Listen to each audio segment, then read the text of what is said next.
morning, good evening, good afternoon. As long as it's all good, we want to welcome you to the House That Happens, sponsored by Shuey's Bar and Grill, the only place to be in suburban Etobicoke, and again voted the best dive bar in the GTA when we think it's one of the best dives in the world, because when we're here, we keep the vibe alive. Hi, my name is Cruz. And I'm Andrew Milani. And we're here to talk about the insidious, idiotic, and perhaps sometimes intelligent things that go on in the world of sports. How was your week, buddy?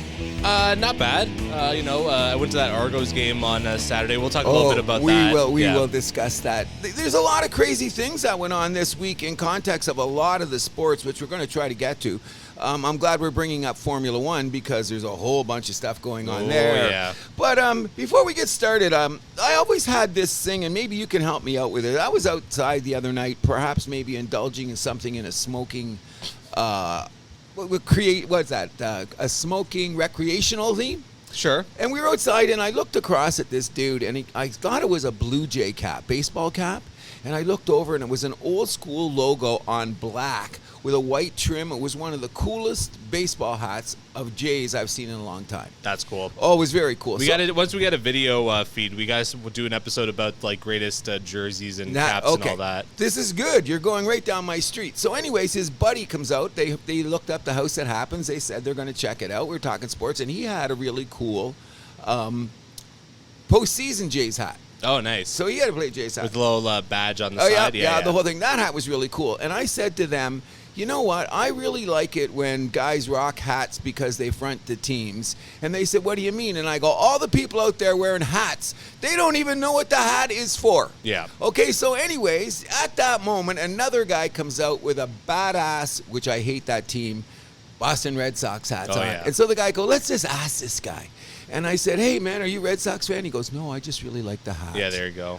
That drives me crazy. Now, if girls especially with like the Yankees, Red Sox hats in this city, those guys are posers. 100%. So I'm at the House That Happens. We'll let the girls do it.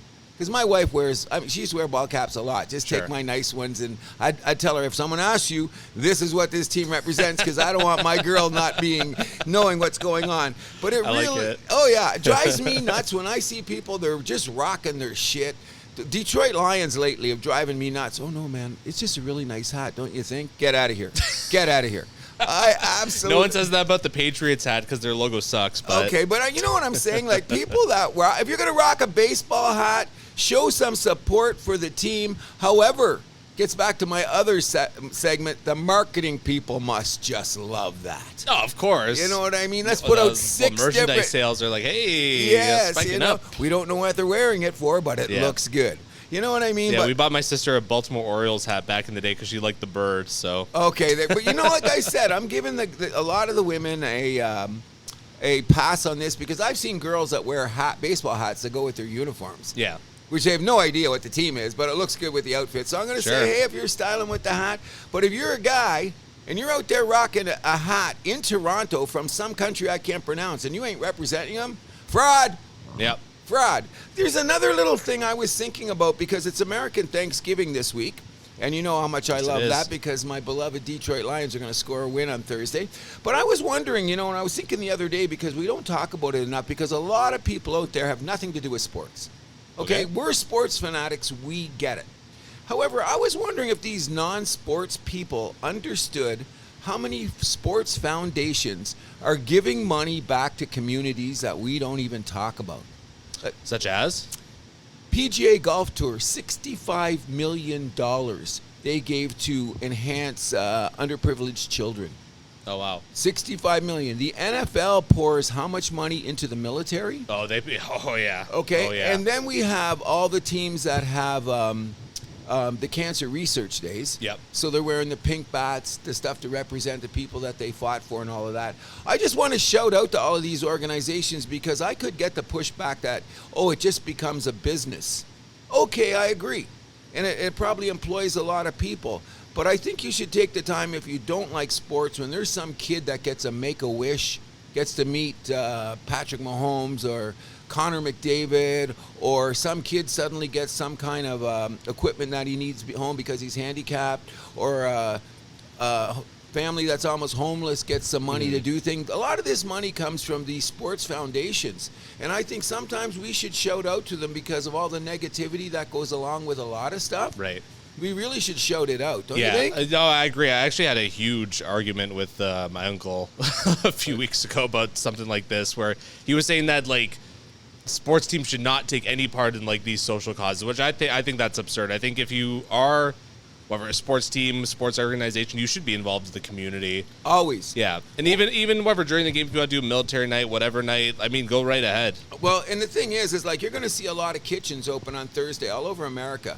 So people could have turkey dinners and stuff. If nobody cared or nobody do anything, these people might not have had that one decent meal on a Thanksgiving Day, so to speak. You know what I mean? I often say that I know it is a business of a sort, but please understand, there's been a lot of people's lives that were enhanced because players and organizations have taken the time to give back to the community, because everyone says, oh, they're overpaid, they're overblown. We say it sometimes. But the bottom line, anytime you have a foundation that's giving back to the community...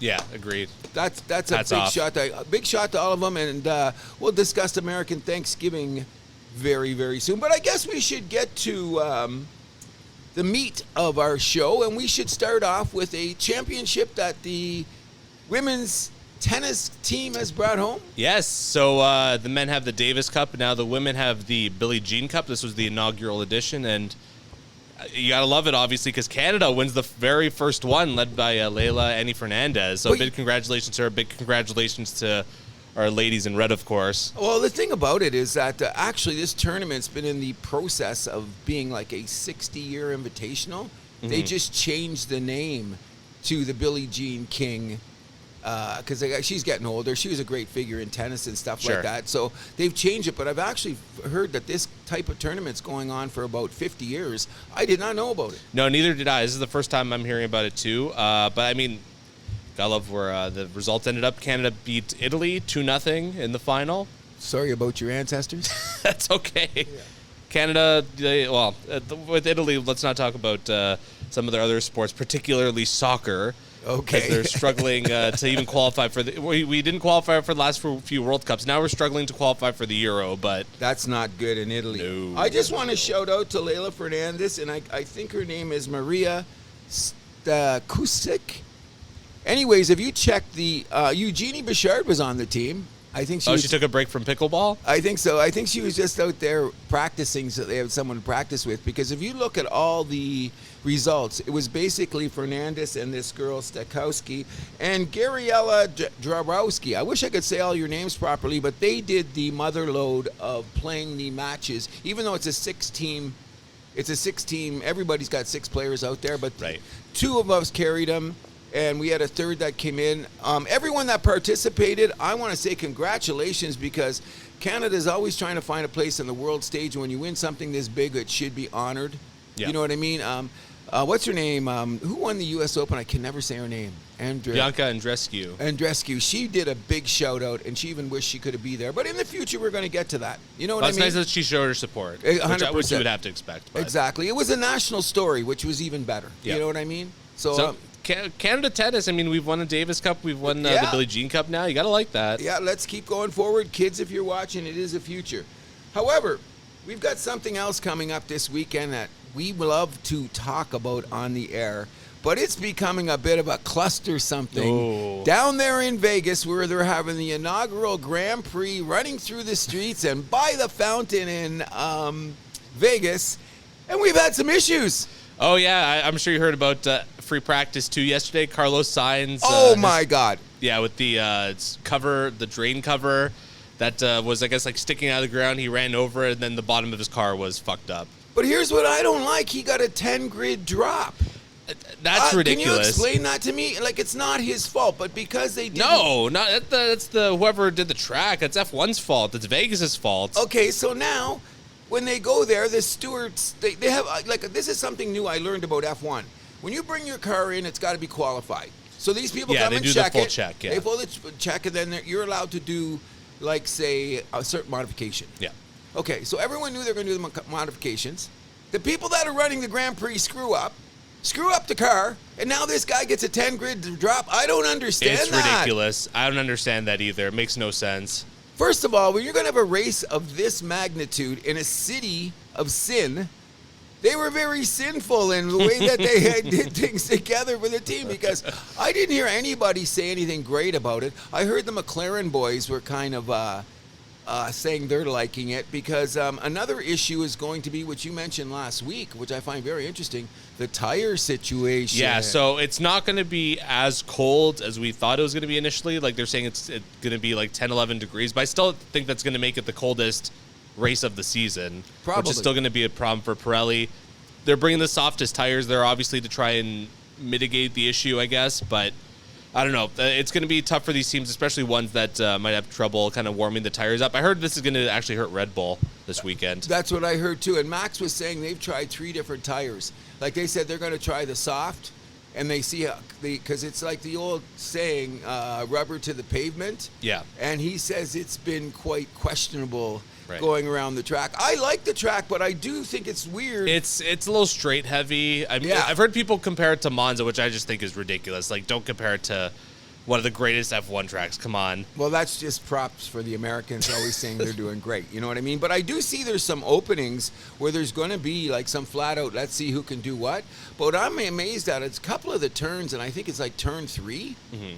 How do you gear down and get around that corner? Because you're coming in from one of the fastest parts of the track, and then you got to go around, and it's got that little, you know what I mean? Yeah, I guess you just got to be like early on the brakes. I don't know, but it does not seem like a very fun track to drive around. Like, I remember, so I have the F1 video game. I have last year's, right? So the Miami track, the turn 3 there in Vegas kind of reminds me of one of the last few turns in Miami, which is always a nightmare to get through. So they've qualified. I was there last night. Here's another thing that has to be an absolute PR disaster.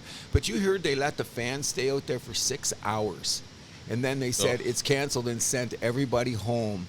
All they did was everybody got a $200 voucher to buy F1 gear in Vegas. Wow. After how 6 nice. hours waiting, they sent everybody home. I heard it was... That's such a scam. Isn't it? It was a big ruckus. It was a ruckus. Oh, here's $200 so you can spend more money with us. Hey, I didn't say that, but... Oh, I'm saying that. It's just that when we've hyped how well, how big, how competitive Formula One is, and then to have a, what would you call it, a grade school move happen. Yeah. How did they didn't anyone drive around the track, or were they driving around in SUVs going, okay, the covers are okay, just a little bump? Like, I haven't grasped that yet. I really, like, when I heard it was it's a shit covers. show. Actually, so I'm going to be working on upon further review, because that's just this whole Vegas situation kind of sparked an idea about F1's let's arrogance? just say weird relationship with the states.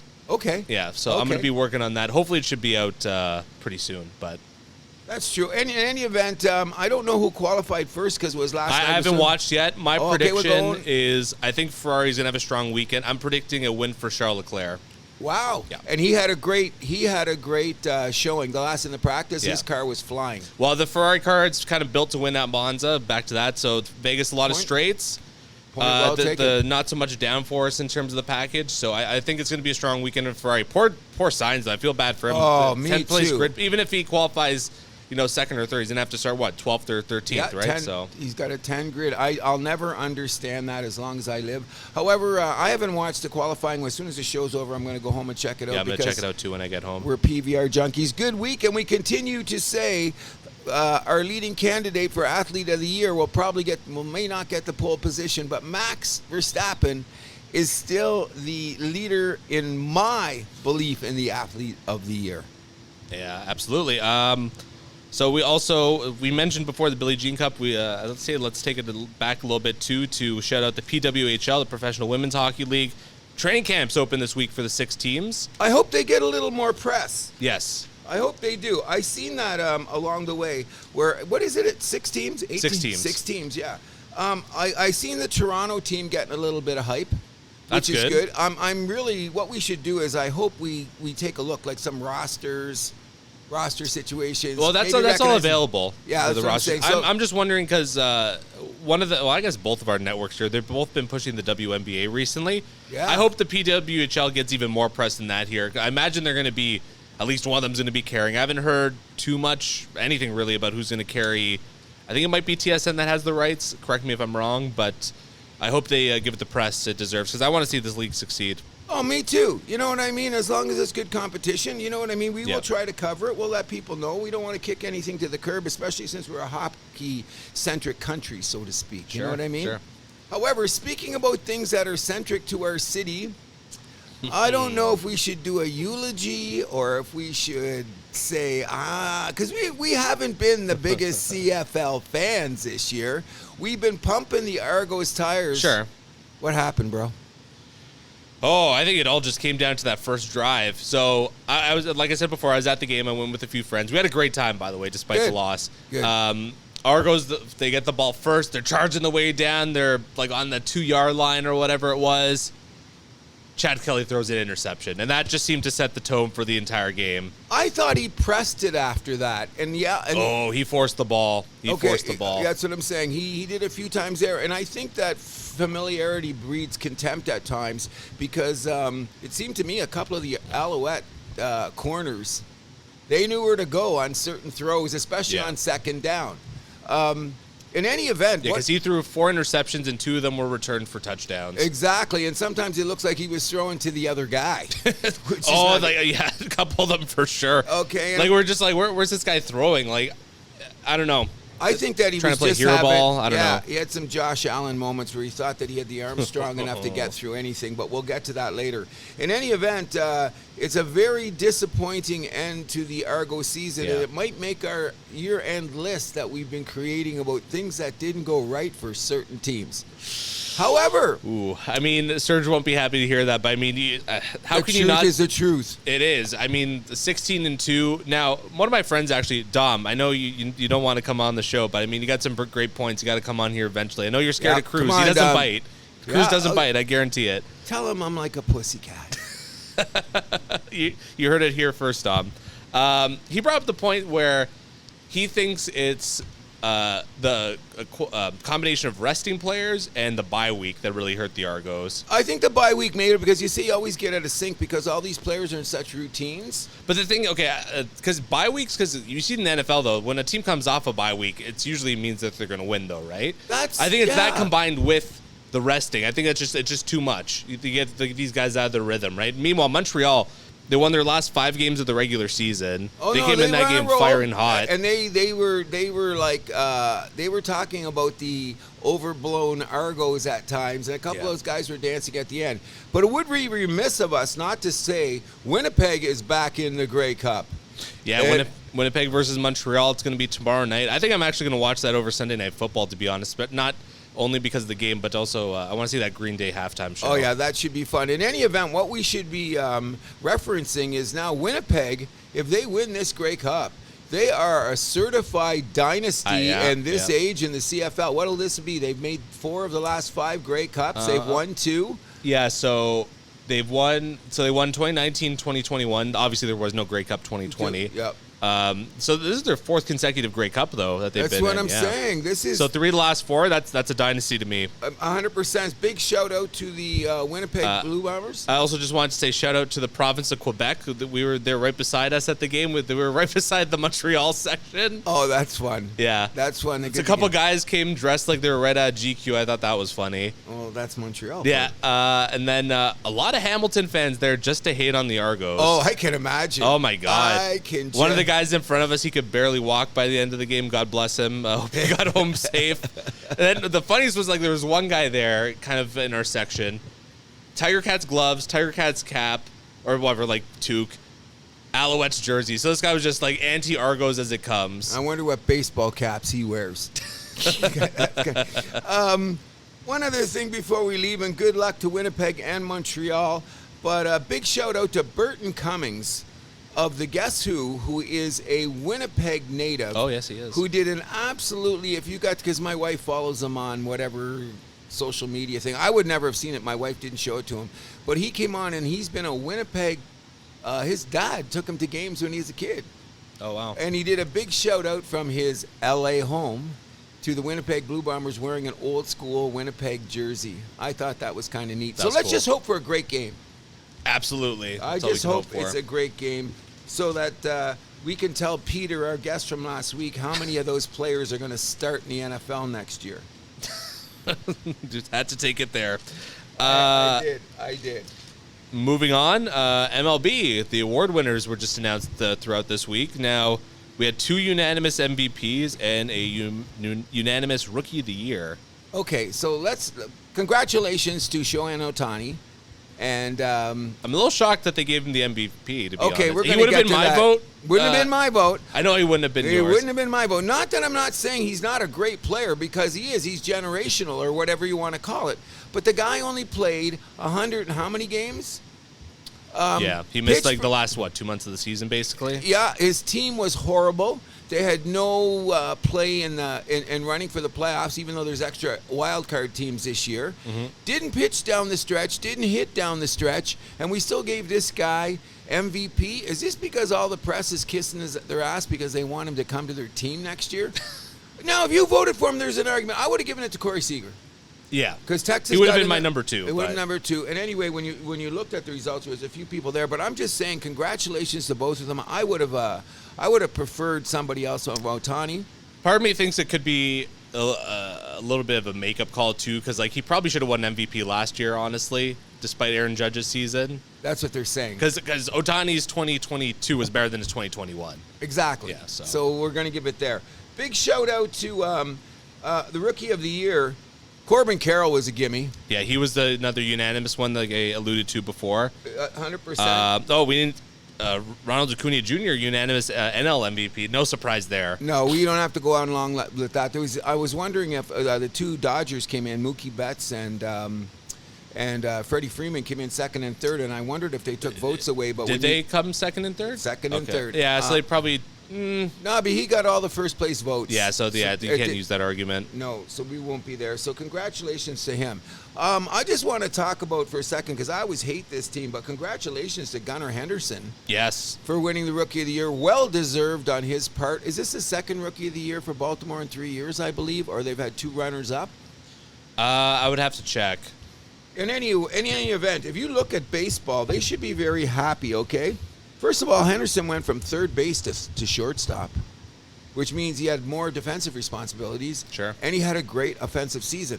But just speaking of rookies, let's just go down the list here. He had Outman for the Dodgers, Spencer Steer, the Cruz guy, and McLean on the Reds. He had Jones on the Rockies. Any other season, if you didn't have Henderson around or Carroll, Corbin Carroll, all these guys had numbers to be Rookie of the Year, which is just saying great for baseball, because it's like a whole new generation moving up that are outstanding players. Yeah, and this is Baltimore's first Rookie of the Year in they have it looks 2 like, runners it looks up. like a long time. Cal Ripken, maybe? Greg Olson in 1989. That was their last one. Wow, that's a long time ago. Good for Baltimore, even though I hate them. I hope you have a bad offseason and you lose. Also got to shout out one of your favorites, Garrett Cole, winning his first Cy Young. Okay. Listen. First of all, I want to shout out to Snell first, because regardless of what you say, he's now won 2 Cy Youngs. In one in each league. One in each league, okay? Now, I don't know. Okay, Garrett Cole won by default, if you want to ask me, because there's nobody really. He had a great season. Yeah, he had a fantastic season. Great season. I'm starting to get even angry at the analytics, because how they devise you're going to win. For example, Snell didn't even pitch 200 innings. Well, I mean, who pitches 200 innings anymore? Everybody should pitch 200 innings. Okay, well, shoulda, woulda, coulda. What the stats say on the paper? Weak analytics. Okay. Take them out. They're wrecking these numbers, which we're going to talk about. Tell the kids to get off your lawn, okay? Yeah, get off my lawn. No, man, these guys got to pitch more. When I looked at Snell, had a great season. I looked at his numbers and I said, really? He'd have been the 3rd starter in 1989, okay? Come on. Oh, okay. Oh, is this Peter back? Just I had to do that. I just had to do that. In any event, congratulations to both winners. Shout out to Mr. Gozman for being a finalist, even though we knew he had no shot. But he pitched 200 innings and he led the league in strikeouts. Yeah. You know what I mean? Yeah, so that's nowadays that's a serious Cy Young contender. But if he had got, I think if the bullpen had held him out, because his run support was brutal.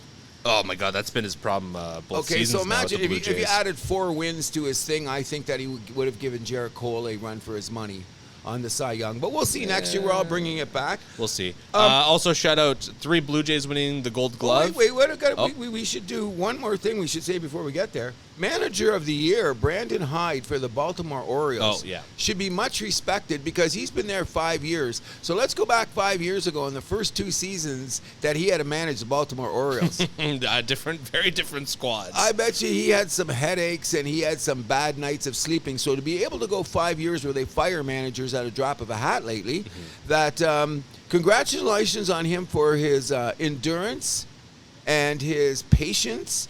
And the fact that the organization has done some amazing drafting, because Baltimore is going to be around for a long time. Like their core average is 25 years old, bro. Yeah, this team is built to contend for the next decade, which scares me as a fan of a team in the AL East. Yes. But all we have to do is pull up our socks. Yeah, I mean, what you could say though positively if you're a Jays fan is Boston's not looking so strong.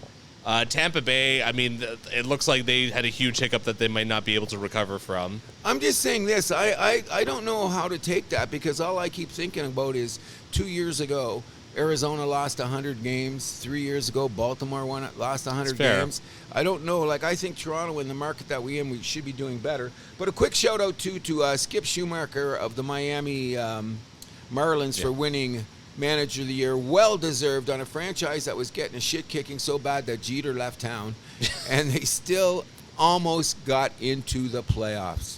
Big They shout. did get into the playoffs. Oh yeah, that's right, they did. Did they? Yeah. Yeah, they did. Anyways, you got to give that manager credit for a bunch of freaking kids that he molded all together. Got a decent starting, and I expect to see more from Miami in the near future. Yep. But you were alluding to. Yes, 3 Jays winning the Gold Gloves. Chapman winning at third base. Kiermaier for center field. And Jose Barrios winning the Gold Glove for pitcher in the American League. I want to congratulate them all, but when I look at Kiermaier winning, I think it's like empty calories. How so? First of all, the guy don't hit. He hit pretty well this season, Cruz. For as a ninth guy, I'll give him the benefit of a doubt. And he did play great defense, I guess. But the jury's still out for me personally because I think he can bring more to the table. He was a great number 9 hitter at times. But remember, he only hit what? That's not a fan. I'm not a fan. He's got to hit more. If he's your center fielder, I want him to hit 280. Okay, what did he hit, like 270 something? Nah, did he? Because they ducked him later, sat him on the bench to keep his average up. His agent probably said, sit down, your numbers are big. In any event, I don't want to knock the guy. I just think that sometimes because he's made some good catches, he covers the field well, and now we're hearing that we're going to move Varsho over to center field. Varsho will be our center fielder next year, which I think is more appropriate. What do you think? They're not going to pay Kiermaier because he's not going to get Kiermaier's, he's gone. Because why? You're not going to pay him the money that the Gold Glove and his 264 average said. And I mean, having like 2 defensive specialists in the outfield doesn't make much sense. Thank you very much, Mr. 10% on defense.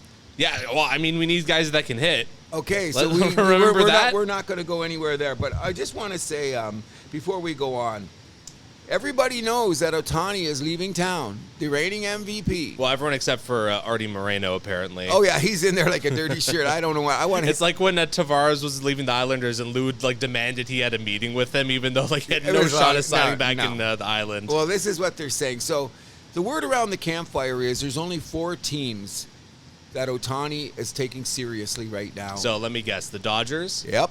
Padres? Nope. No, really? No. The Yankees got to be in there. Yep. Not the Mets. Nope. No. Who am I missing? Oh, Giants? The Giants. Who's the 4th? Our beloved the Blue Jays. Toronto Blue Jays. That's now, right. We talked about this off air, and sometimes you wonder, and we've argued about this, the amount of money that the Blue Jays could bring to the table, so to speak, okay? And I'm saying that they could afford them if they want, but sometimes I always find that sometimes the Blue Jays are like a lever for pushing the contract up because they're in there full tilt wanting it, but that agent says, no, we'll go and visit Toronto so that they can say they're giving them this much, so we'll go down to San Francisco and get more. Yeah, it's like what happened when Kawhi was leaving town. That exactly. The Clippers were...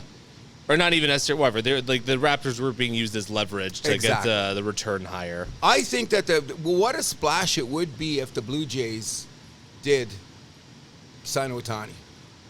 You're telling me. Well, you know what I mean? But what would he be? I guess he would just be like a straight DH next season, though, right? I believe. Yeah, I don't think he's going to pitch next year. So what? I'll take his 30. I agree. I'm just trying to like project the team, right? Well, that'd be interesting. I'm glad I'm there. But however, and we did discuss this too. If you don't know who Jeff Passan is, and we know who he is, one of the great baseball insiders. Yeah, you compared him in our meeting to baseball's version of Adam Schefter. Adam Schefter and who's the basketball NBA one who works for ESPN? Wojnarowski. Woj, yeah. Okay. So he seems to be on that level. He came out of the Arizona winter meetings, which I think we said last week how much Toronto got punked. But he says that he thinks that the biggest trade in the offseason is going to involve the Toronto Blue Jays. Yeah, let's wait and see. Oh, no. Since we're here in this December. I've heard this before from these supposed insiders. Oh, there's a deal in the works. Okay. Yeah, because you want to sell your newspapers, buddy. Okay, but anyways, he didn't say that the biggest trade of the season was going to be the Miami Marlins, did he? He didn't say it was going to be the Texas Rangers. He said because the Jays are a little Blue bit of a sexy name because they have some stars, you know? Like, they're kind of like knocking on the door, not quite there yet, you know? The gospel according to Cruz. Yes, ship him out of town. Okay, I'm not saying no names. I'm just saying. I think we know who. Does it rhyme with Vladimir Guerrero? No, Jr.? I haven't said anything yet. I'm just saying that this team, as presently constructed, has some clubhouse issues. And I think really? Okay, so they've spilled over because certain other guys have left town. So if you're going to do this, sounds like Chapman's leaving town too, correct? He's got a qualifying offer. I heard he turned it down. Ah, boo. Anyway, well, there you go. So if we're going to make a trade, I think it would be great, and I'm not sure who the players could be. Texas could be into play.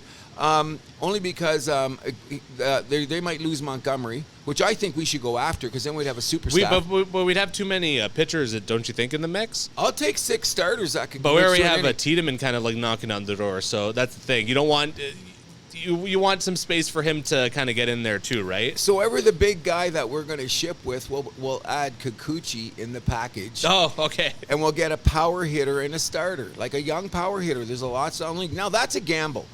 Because I'm not saying who we'd trade. And when I heard Passan say this, I was excited because I think the structure of the team needs to change. Unless those guys come back. Like all those sweeps in the playoffs didn't make you think so? Okay, so anyways, unless we go into spring training and we have a whole new attitude, something has to change. You know what I mean? Or we're not going to go any further than we were. And I think it's going to be upgraded now. So I'm speculating here, and I'm not using names because I'm being a coward. But we would lose some offense there. But I'm thinking that the trade would bring in a couple of offensive players that may make up for that, but would also add some defense to our infield. Mm-hmm. And that's the real thing that I'm worried about. You know, me and my second base shortstops, that. Yeah. So anyways. That's definitely got to fix itself. We got 90 days till spring training. We'll keep abreast on the Toronto Blue Jays. But good luck, and I hope Jeff Passan is right. Okay. Moving on, we had our Hockey Hall of Fame induction ceremony this week. Was a big class, maybe not the most impressive cast that went in. Really? Really? I mean, some good names, but I mean, no one that was really like, wow. You know, maybe in terms of like the builder category, I'd say there was some more of impressive names in there. Okay, I'll go there because I got a few points to make here about that. Okay, so. But with the NHLers going in, I mean, like, besides Lundqvist, who was like, obviously, he was a slam dunk. Oh, the other guys are kind of like, Okay, so I'm going to bring up a lot of goalie love this year. Yeah, I'm going to tell you why. Okay, in my humble opinion. Okay. My favorite subject, analytics. Okay? So now, since look who got in. Congratulations to Mike Vernon. Congratulations to Tom Barrasso. And congratulations to the King. However. And Pierre Turgeon. Oh, yeah. Oh, no. And, we're going to get to them in a minute. Oh, okay. Pierre Turgeon. That's 500 goals. I'm going to get to that in a minute because you can't sneeze on that. My take on the matter is this. They're starting to look now at what the goalies are going to do in the analytics for today. And 10 years from now, when they start putting guys in the Hall of Fame, they're not going to have Brodeur, Patrick Roy. No. Marc-Andre Fleury's probably the last of that level to have them. So what they're going to do is they're going to have to justify who they put in the Hall of Fame with these new analytic numbers. So guess what? When they start putting some of these new guys in and they look back, they're going to say, what about Barrasso? What about Vernon? So I think what they did is they covered their asses for the future. I might be wrong. Well, from the way I understand it, it's like there was a lot of turnover in terms of like the people who are voting. So maybe some of the more old school guys kind of got pushed out, and some of the younger people got pushed in or got thrown in there, I should say. But I mean, the positive thing for me that I'm looking out here for is that if these guys are going to get in, it probably means that Curtis Joseph gets in the Hall of Fame. Oh, you know what? I'll tell you what. My personal opinion, at the top of their prime, I would take Curtis Joseph over Barrasso or Mike Vernon. Yeah. Now, we've talked about this before. Sometimes it's situational. Mike Vernon got traded to Detroit at the perfect time because they had Osgood in a tandem. Remember, Detroit was a little worried about their goaltending. I could have played for that Detroit team and won a Stanley Cup. He won the Conn Smythe though that year. Don't forget. Okay, I'll give him that. But anyways, I'm Mike Vernon. Congratulations, you got your jacket, you got your ring. I question him as a Hall of Famer, and I also question Tom Barrasso as a Hall of Famer due to this. He had very high numbers for a short period of time, and the rest of the time he was injured or garbage, in my opinion. Okay. I mean, okay, but he's got the numbers, and I'm saying they're going to relate those numbers like they're doing now in baseball. But we're going to talk about the Hall of Fame at the end of the show. But congratulations. Barrasso played a hot minute for the Leafs at the end of his career. Yeah, like 10 seconds. I think he did a period in. I do want to say this. Pierre Lacroix, I think, is the most, him and Hitchcock, I would say, and Caroline Ouellette. Yeah. Come on, she's a gimme.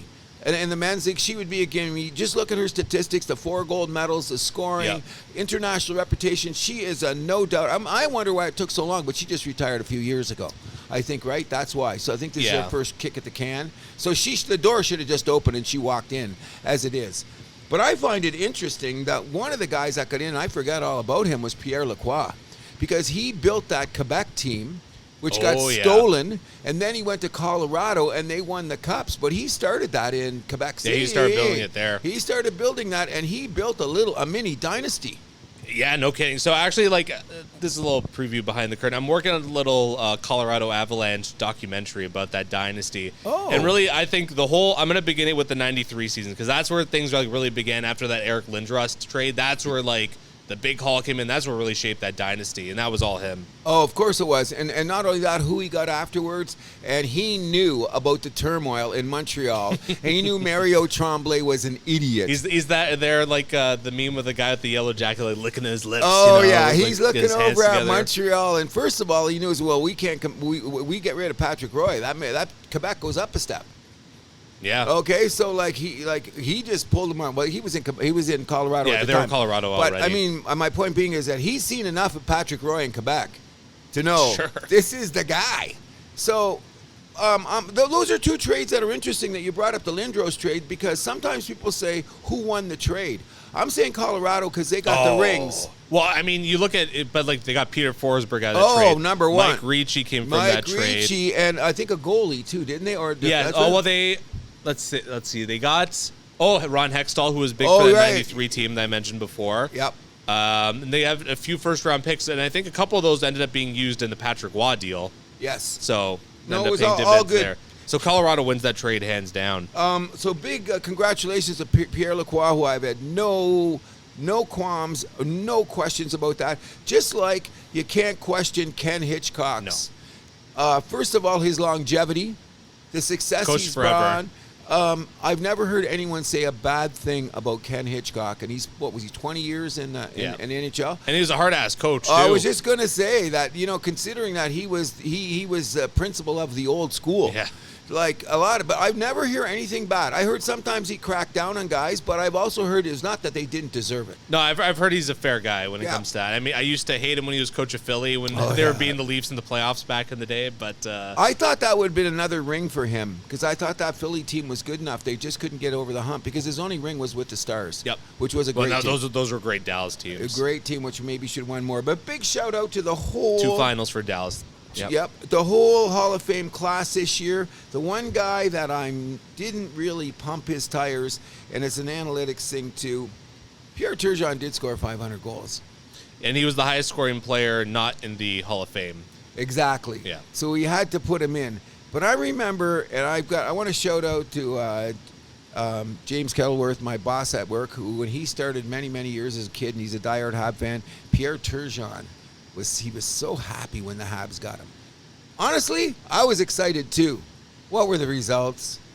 Don't even look him up. I was going to say he wasn't. Don't even look him up. When you think of Pierre Turgeon, you don't think of his tenure with the Habs. No, and then after that, what he did is he got to give him an example. He scored 730-goal seasons or something. Whatever the case may be, the guy was solid.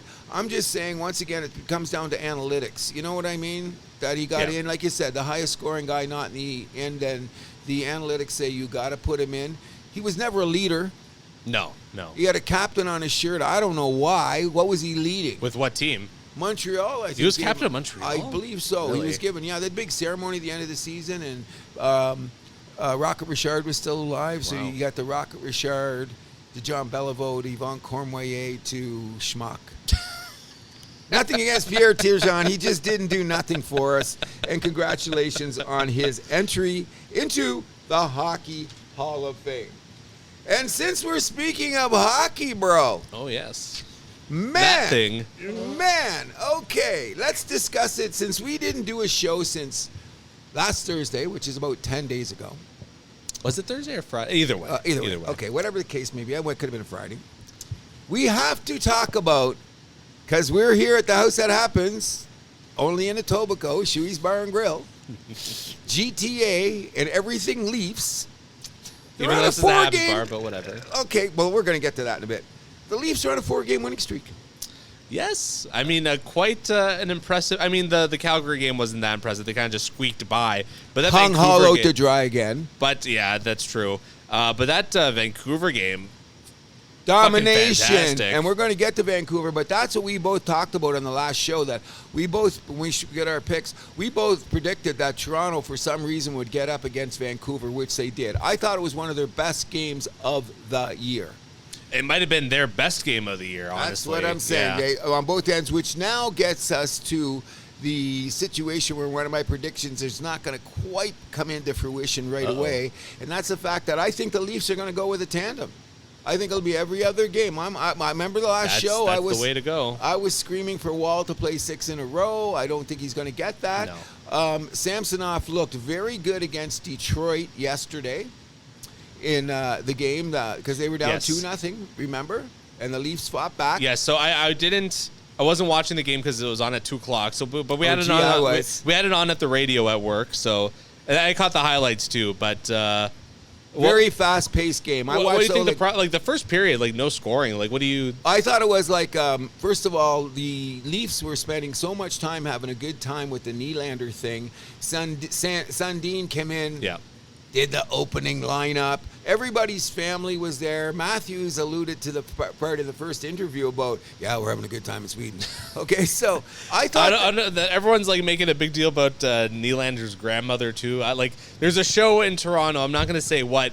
They were 2 steps away from calling her a gilf. It was weird how much they're going on about her. I'm going to tell you what, she's a good-looking woman. She looks great for age. I'm not going to say that, but I mean, these weirdos were thinking about when she was 20. Stop it. Stop it. Okay? And I just like the fact that she had never seen him play a professional hockey game in her life. And she was out there. Right? Oh, and speaking of, she's the grandmother. Did you see Nylander's sisters and their cousins? No. End of story. Okay, I don't want to say anything else. I'm just saying, and I think. Well, Willie's a good-looking guy, so. Oh well, the whole family's damn good-looking, but I'm telling you what, he better keep that lettuce long. Because I seen his dad. I was going to say, dad's bald. And I'm going to say, I don't know if sometimes it's hereditary or whatever. I'm just saying that we should. Dad used to have nice hair, though. Oh, back in the day. That's why I say so. He was playing with Calgary, yeah. Yeah, so I think what's happening is Willie's going, I'm going to let this rock as long as I can because I don't know what the future's going to hold. But in any event, big shout out to Nylander because he scored 3 points. That line won the game. His scoring streak continues. 3 points yesterday. He scored a beautiful goal. I think that line could have scored 5. Once they get going, because the first period is going. And Bertuzzi is finally looking like he's... Your boy is playing good. Like last show, you said, I'm going to give him one more chance. He was on fire yesterday. Maybe it's taken him a while to adjust. I really think it's great that Domi has been more into he was out against Larkin a lot yesterday. Yep. You know what I mean? We talked about that last week, well, too, it's becoming more dominant. Your defense picked up a little bit better than they usually do, and Reeves was on the bench. Well, not even. He was in the press box. I mean, in the press box. Bobby McMahon, he is... Your boy. Oh, he's the guy we kind of like teased a little bit last year. I guess one of the big stories from the Marlies last year was, when's this guy finally going to make the Leafs, wearing his goofy football number? But he does not look out of place in that fourth line. All of a sudden, like Gregor, McMahon, and Kampf, like that's a fourth line right there. Oh, yeah, and they'll skate.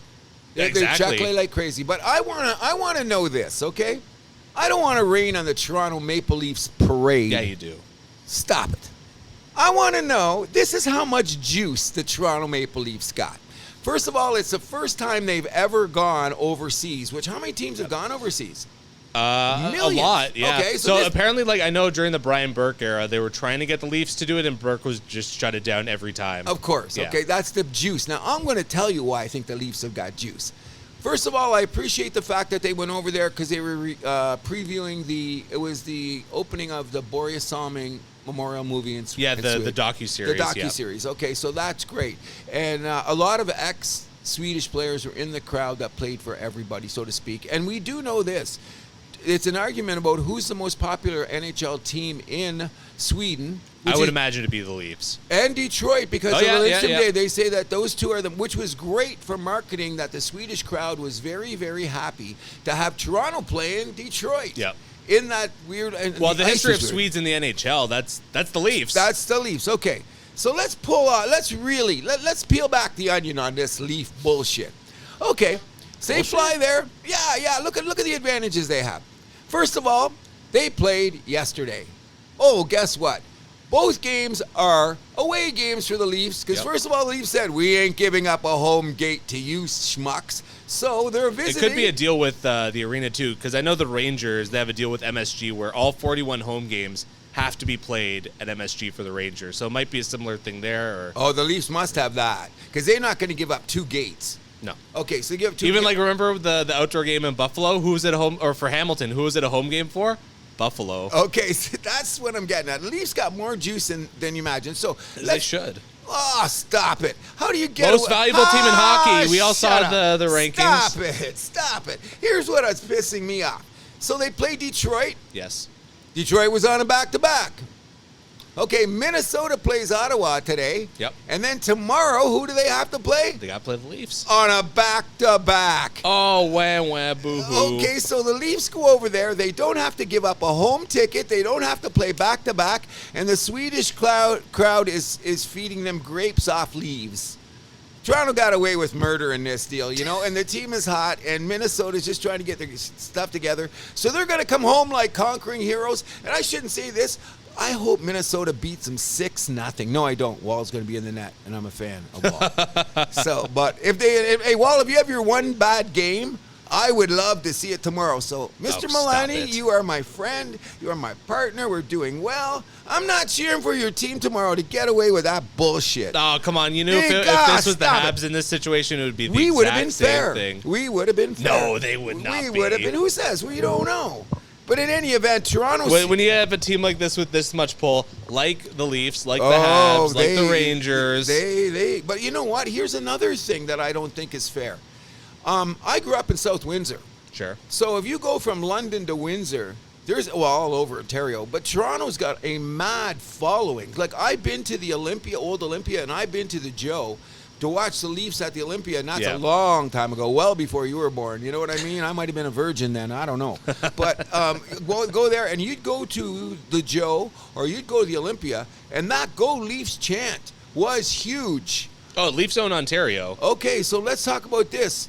They only play 3 games a year, so now Detroit, how did they get fried? No visit from Toronto to Caesars this year. I think that's weird. Like, I think people in Detroit must be carping large. I think that's a problem with the scheduling, though. I mean, 3 games against a division team, that doesn't sit right with me. No, never it does. We will discuss that at a later date. I think they should play more. But I think the Detroit Red Wings should be a little bit pissed because, I mean, they sell, like they still are. Even all the times here, I've looked in the last 10 years, they're still always top 5 in attendance. Really? Yeah. Because I went to, like, this is 5-6 years ago now when they were bad. And, like, it was a game against Buffalo. It was not close to sold out. But I think they got a lot of corporate tickets. But I researched it, and I will let the fans know next week. I think the attendance is better this year now that the team's finally good again. But I think in the last 5 years, their attendance is 100% top 10, at times top 5. Okay. So I think that Detroit got a little bit kicked in the face on this deal. But God bless Toronto Maple Leafs because we are in Etobicoke with a guy living in Woodbridge. Yeah, maybe lawyers. That's what it is. I think Toronto. I'm telling Detroit, get better lawyers. Maybe. Good hockey game, though, yesterday. The flow was good. I just think it took a little while for everyone to get together. But I want to know this. This stadium in Stockholm, Sweden, that round thing, and it's all supposed to be cool. You know what I saw, though, what I thought was weird? And I don't think Avicii Arena, it's named. Whatever. Who gives a shit? I don't give. Well, they named it after the whoever is DJ, whatever techno, whatever artist who died. So. Oh right, that's I forgot. Yeah. Rest in peace. Did you see? This looked like the Hershey Center or something. They didn't show it too often, but in between periods, kids would jump on the ice with shovels and go the length of the ice to scoop the ice. Okay. Why? They do that here. Do they have guys in between? Yeah. They got between the whistles. And like usually like TV timeouts. TV timeouts. So they actually have people. Like scrape with shovels. Yeah, they do that here. Here? Yeah. When was the last time you've been to a hockey game? Last year. I don't remember. Yeah, they have that. Yeah, they bring out like the garbage cans and then they just like shovel the okay, then I'll give them the benefit of the doubt because I thought the quality of the ice was part of the reason yesterday because they were using that spray shit on parts of the stuff. So I think the ice, a lot of bouncing pucks. So maybe it was just a game. Maybe it was just me. I just thought that was maybe kind they of didn't freeze the pucks long enough. Whatever the case may be. But interesting game, and I hope we'll have a couple of good more for the weekend. But I think we should go around the Well, one more thing about the Leafs. So there's some trade rumors that have been picking up about the Leafs. Oh, I forgot. Yes, we got to talk about that. So obviously Calgary, the bottom's falling out there.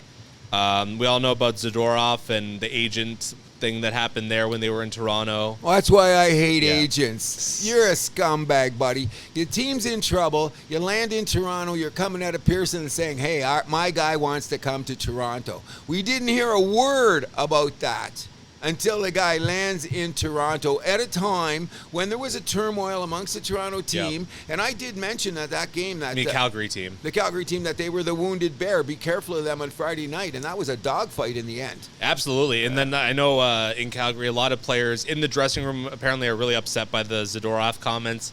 There's rumors now that Nazem Kadri wants out of town. I don't know how they're going to move him. Oh, no. He can't go. After this, he's got 5 years left on that deal. It just sucks, I guess, for him. Well, my question is this. I'm not saying, you know me, I have a level of scum that I rate, starting with lawyers. I'm not going to say what I do after that. Agents, yes. Agents is on the list, and this is one of those scumbag moves. You know what I mean? First of all, it causes turmoil in your own dressing room when you're trying to get your shit together. Yeah.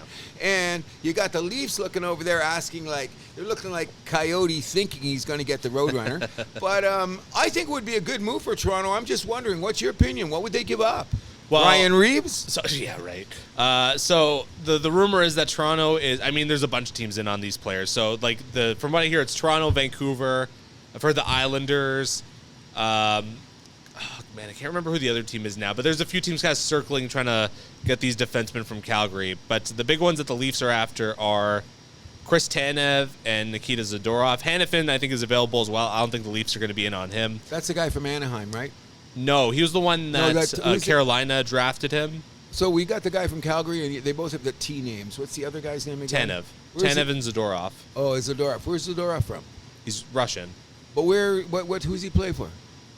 I thought he played for Anaheim. Colorado before. Oh, Colorado. Yeah. Okay. I think he may have played in Buffalo too, but maybe that's why I'm thinking of him. So it could be like a 2-for deal where the Leafs get 2 defensemen back. I've heard rumors that the trade's already done and they're just waiting for the Leafs to get back from Sweden to make it official. And they have to do it soon because they're going to have that freeze, 15 days till the roster freeze at Christmas time? Oh, we're still a month away from that. Is it still a month away? Yeah, because I think it's the 24th and the 25th is the roster freeze. Oh, I thought it was before that. No. Is it just basically like Christmas time, which I think is fair. Speaking of the Islanders but getting involved. and I just want to say for the Leafs, obviously there's got to be some money going out. Yeah. Klingberg, you got to think, has got to go. He looked good yesterday. I would hope so, playing in front of his home. Your boy Riley looked outstanding, by the way. I'm not surprised about that at all. He looked great yesterday. And then the other guy I think could be out of town potentially is Jake McCabe. He's got another year left on his deal. He's only going to be $2 million against the cap because Chicago's retaining half of his salary. There might have to be some retained salary from the Calgary end, but these are both expiring contracts, so I can't see that being too much of a sticking point. The only thing is that Calgary apparently wants a young player, so I don't think it's going to be anyone. Like, I don't think it's going to be Nick Robertson, like no one on the roster. I think it could be Fraser Minton, the guy who played the first 4 games with the Leafs. Right. That's an interesting call. I really think one of the things that's changed the dichotomy of Toronto is moving Domi to center with Ryzen Robertson on his wing now. Yeah, and Yarncroke on the right wing there. Right. That's very good. And the fact that they put McMahon on the 4th line, so they got a little bit more speed, so it's forechecking. So they made the right move at the right time, which means that the guys are fast enough that the forecheck is better, which takes pressure off the defense, which makes the goalies look better, blah, blah, blah. So Toronto's in a good space. If they win tomorrow, they'll be on a 5-game winning streak. Is that what it'll be? That will be the case. That'll be the case, and they'll be rising. But we should look around the league because I think it's about time. I think I mentioned it last week, but I have to say, even though we have the Boston Bruins are just next level, I can't stand those schmucks. I don't know how they keep on doing it. It makes me sick. But the other surprise of the league, if you're not talking about the Vancouver Canucks, who are in a division with Vegas, who took off like 10 men, Vancouver is for real. Now, yes, we are now at the 15-game point. It's only 15 games, but Vancouver is very good. And is Quinn Hughes the best-looking hockey player in the league as we speak? He is becoming a serious not only Norris Trophy, but Hart Trophy He's leading contender. the league in scoring. Unbelievable. You know, and remember we mentioned it, and it's so true, that down the center of Vancouver with JT Miller and Peterson, I forget the third guy, but I go, wow, man, they got it, and they got it, and those couple European defensemen, I forget their name, I had them written down, it's on my page, and I forgot it on my coffee table, but that's what I'm talking about. Vancouver, like, they were expected to compete for a playoff spot. Yes. Well, I mean, they were hoping. I think I had them on the outside looking in our projections to start the season, but they're a plus 31, bro. Unbelievable. Plus 31. Demko is playing like a Vezina Trophy winner. Yeah, he's showing that potential that we all knew he did have. It was just kind of a matter of whether or not his team could get him there. Big shout out to Vancouver. I think but Quinn Hughes, Philip Hronik, that looks like it might be the best defense pairing in the league. And I was critical of that trade when they got Hronik last year too, but they're obviously proving us wrong. He stepped up his game. He's a little bit mature. He's in his mid-20s now, right? Yeah. Yeah, and playing with Hughes, they just look great. I hope his brother Jack Hughes comes back because they haven't quite looked the same since he's left the lineup. No, we'll get to that later when we do our picks, but yes. We'll get on there. I think that the other issue on the Canadian team that we have to bring up is the Edmonton Oilers situation. What's going on there, bro?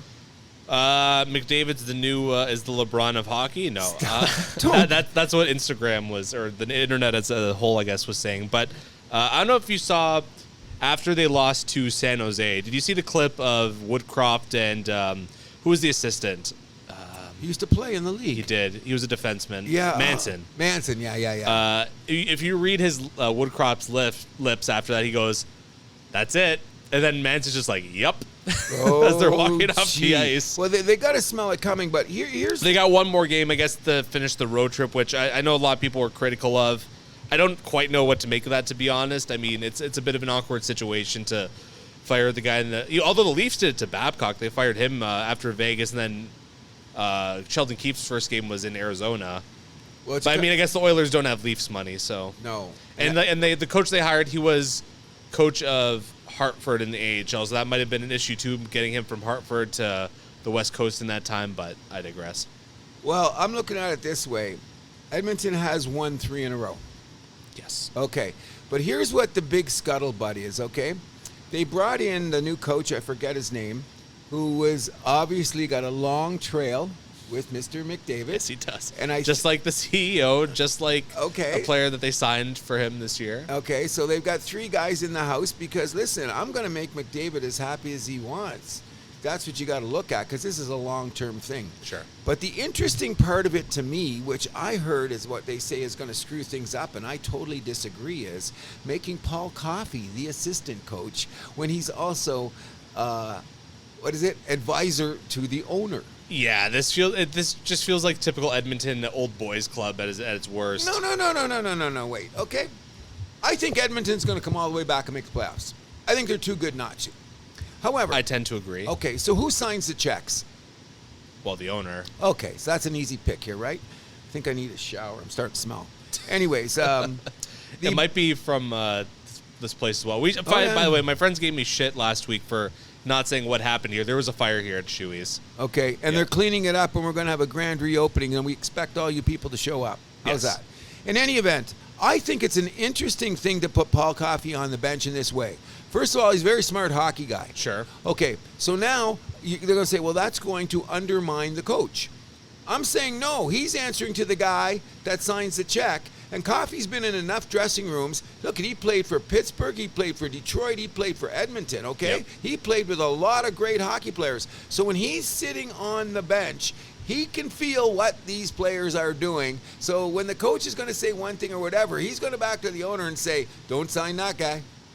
Sign this guy. You know what I mean? But I mean, what? Just because I don't think he will interfere with the game. Like I don't think he's got the strategy experience. That's my problem. I think that he was coaching like what the AAA Marlboros. Okay. Like, what's he gonna do? Say another slur on the bench? Come on. Oh, stop it, Marty. Do you remember that? Marty St. Louis got a lot of grief when he got signed by the Habs. I agree, but I think that's more the exception rather than the rule. Well, maybe Coffey has enough hockey experience. I think that he's like the conduit, so that he can keep the owner's ear. Like, if I'm an owner, I want to know, like, there's some of these guys that are coming up for contracts on Edmonton. Mm-hmm. So he's going to have to make a decision, especially in this cap-tight world they live in, even though the cap's going up. I keep hearing it. You keep hearing it? Cap's going up. Cap's going up. Sign now. Whatever. Mr. Bettman, want to go for lunch? But anyways, I think that healthy. Yeah, it's healthy. Oh, my God. Oh, my. Healthy. Okay, Edmonton is obviously not healthy. No. Okay, but I still think they're going to make the money, and I think Paul Coffey is definitely going to be I think he's going to be an ad, and I think it's going to be good for the owner. Like, I think he's going to be end of this year, and he'll be back up in the press box with the owner. I think they just want someone on the team to take a scent of what's going on in the dressing room, see who's who, who's not. You know? Yeah, but I mean, still for Edmonton, goaltending is a problem, though, right? I don't know. Oh, really? How are they going to solve that, though? They're going to give Montreal a first-round draft pick, and they can have Jake Allen. He's better than what they got, and he's stepping a lot more pucks. I'm not giving a first-round pick for second round in a defenseman. No, we don't want any Edmonton defensemen. Okay. Even though, let's shout out to Evander Kane. You're lucky to get a third-round pick for Jake Allen. Listen, Evander Kane's been playing good hockey, though. He's been playing great hockey. We got to give him that. So, okay, now before we go on here, finish with the league. Go ahead. So I was going to bring it to, what do you want to talk about first, Bedard or Patrick Kane? First of all, I want to say sorry to Connor Bedard because I thought he got off to a slow start, but as I've talked about, sometimes it takes you 15 games to figure out your space in the league. I think he needs to be protected more, but the guy's the real deal.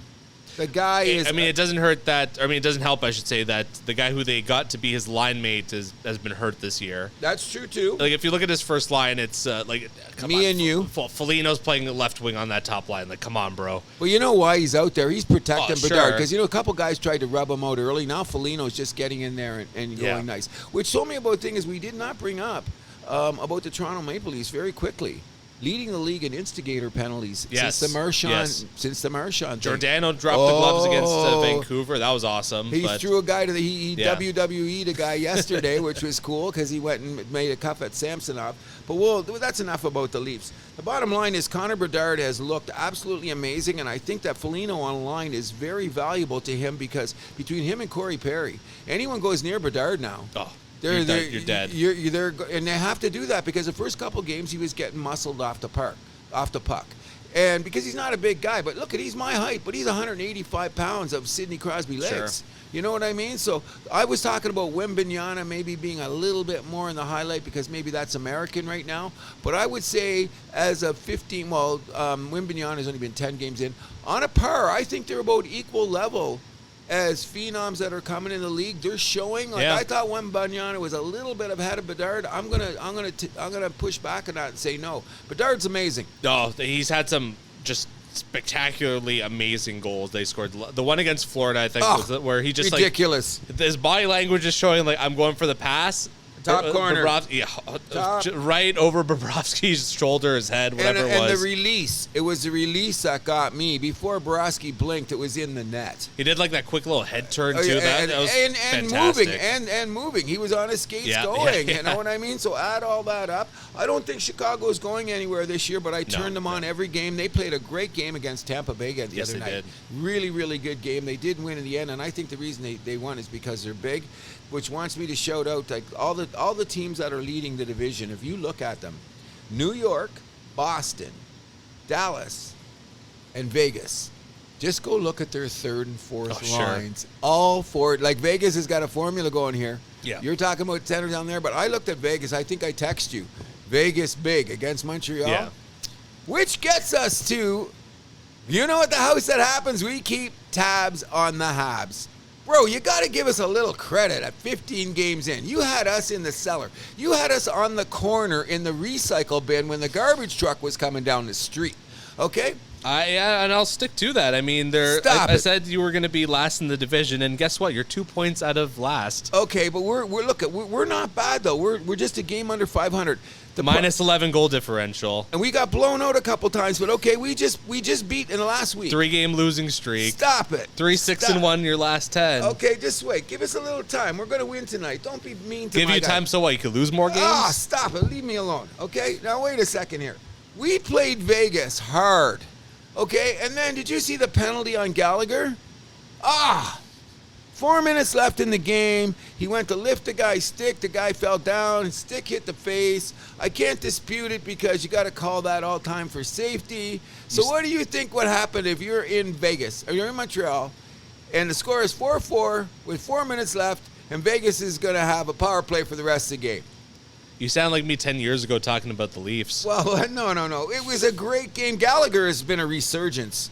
He's been a resurgence. And, by the way, because I was setting people up, don't forget, Bedard would have more points if he had guys that could finish. Remember that. Sure. He's had guys that set him up.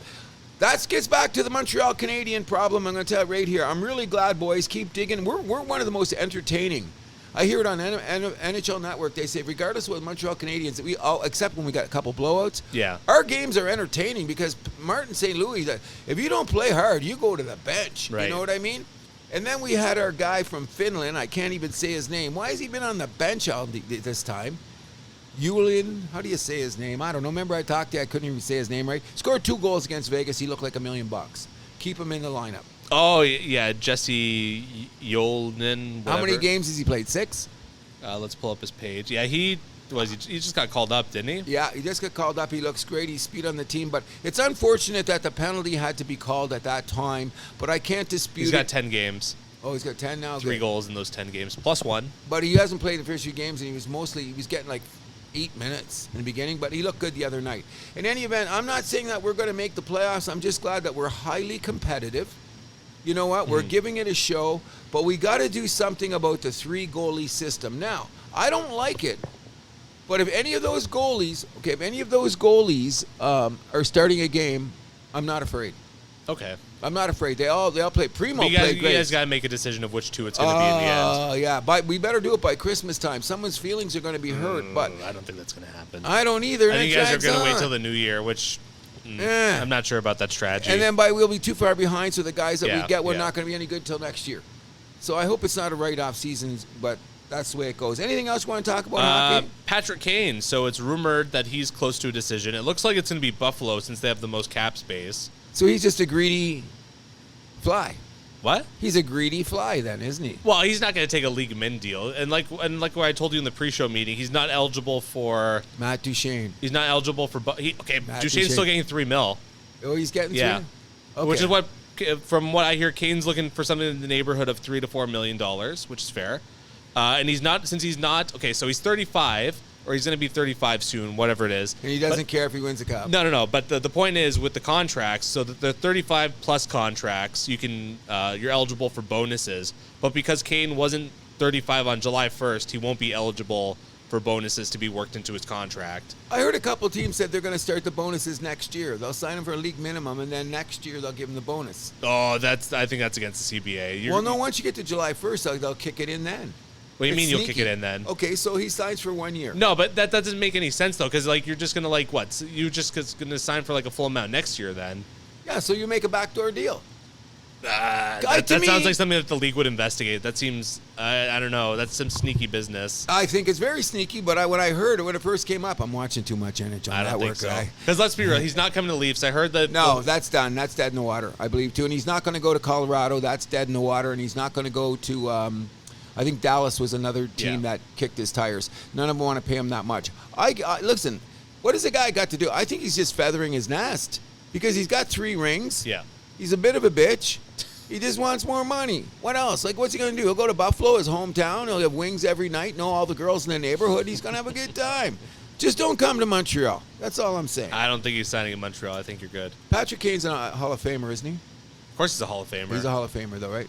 He's got the Hart Trophy. He's got the Conn Smythe. Oh, it's got everything. Yeah. So and the 3 rings. So he's definitely there. I just want to say that one of my picks I'm not understanding is why the New York Islanders aren't playing better. 7 losses in a row. Oh man, and they're in every game. They're in every game, and something happens in the third period and go home. Sorokin isn't making it. Can't make a stop. Can't make the stop when you need it. And I picked him to win the Vezina, if you remember. Wow. And he's just not there. So I don't know what's going on. I'm really thinking that. I'm shocked at the Washington Capitals. In what sense? That they're turning it on? 8-4, we didn't even give them the time of day. Yeah. That's going to be a tough division because Jersey's not going anywhere. No. Once Jack Hughes is in the lineup, they've had a little hiccup. Even in the beginning of the season with Hughes, though, they didn't look... They look like they could skate. They're not as good defensively, I No. don't think. But, I mean, they can score. They're pretty good. With Washington, though, it could be an element of maybe rallying behind losing Backstrom. I don't know. True. Yeah. True. I don't think We'll see if they can sustain it. Carolina's not going nowhere. So, do I hear my theory about that? What? How long's Rod Brindamore been coach there for? A while. It's a 6th season. Bye-bye. What's the Larry Bird rule?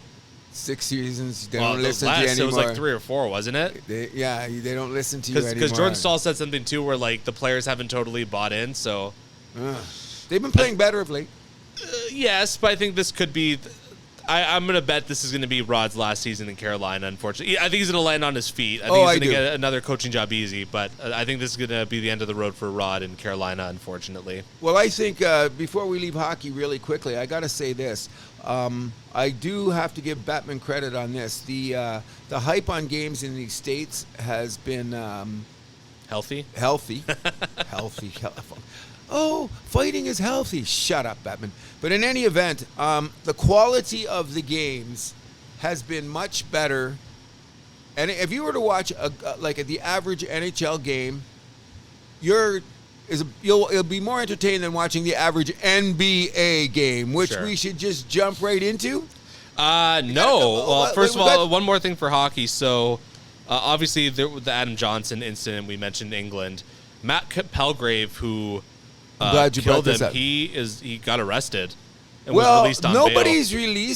Nobody's releasing details, but they had a long soliloquy on. I wish you got NHL Network, bro.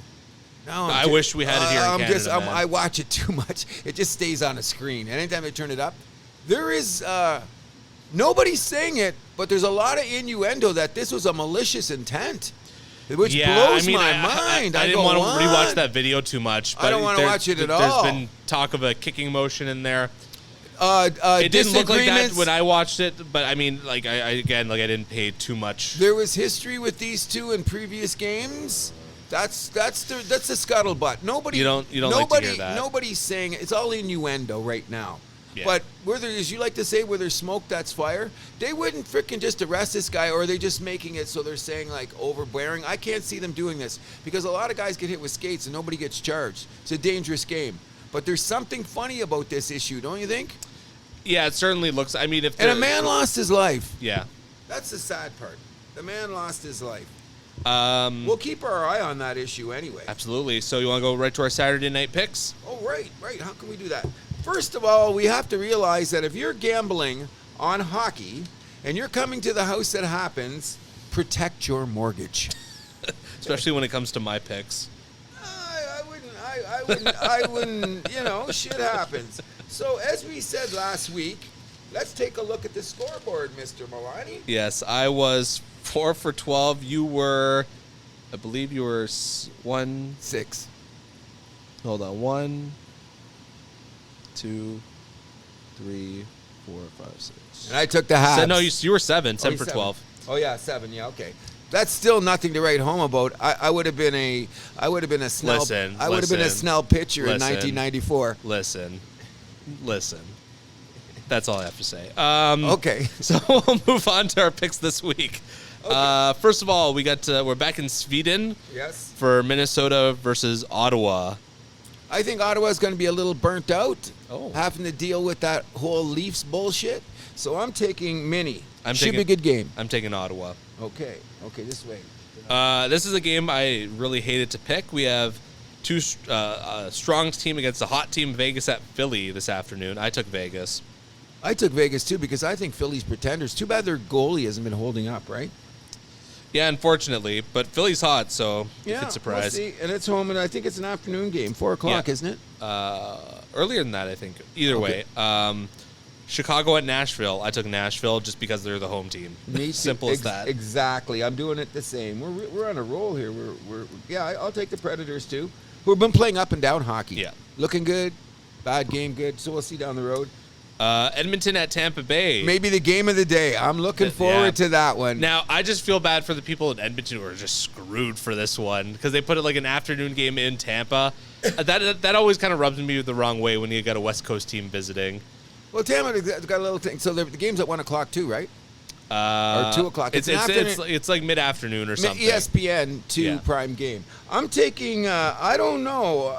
I took Edmonton. Are you? I'm saying that Tampa Bay has not been very convincing lately. Sure, they had that win against Chicago, but come on, Chicago. Come on, but they looked sketchy against Seattle the other night until they won.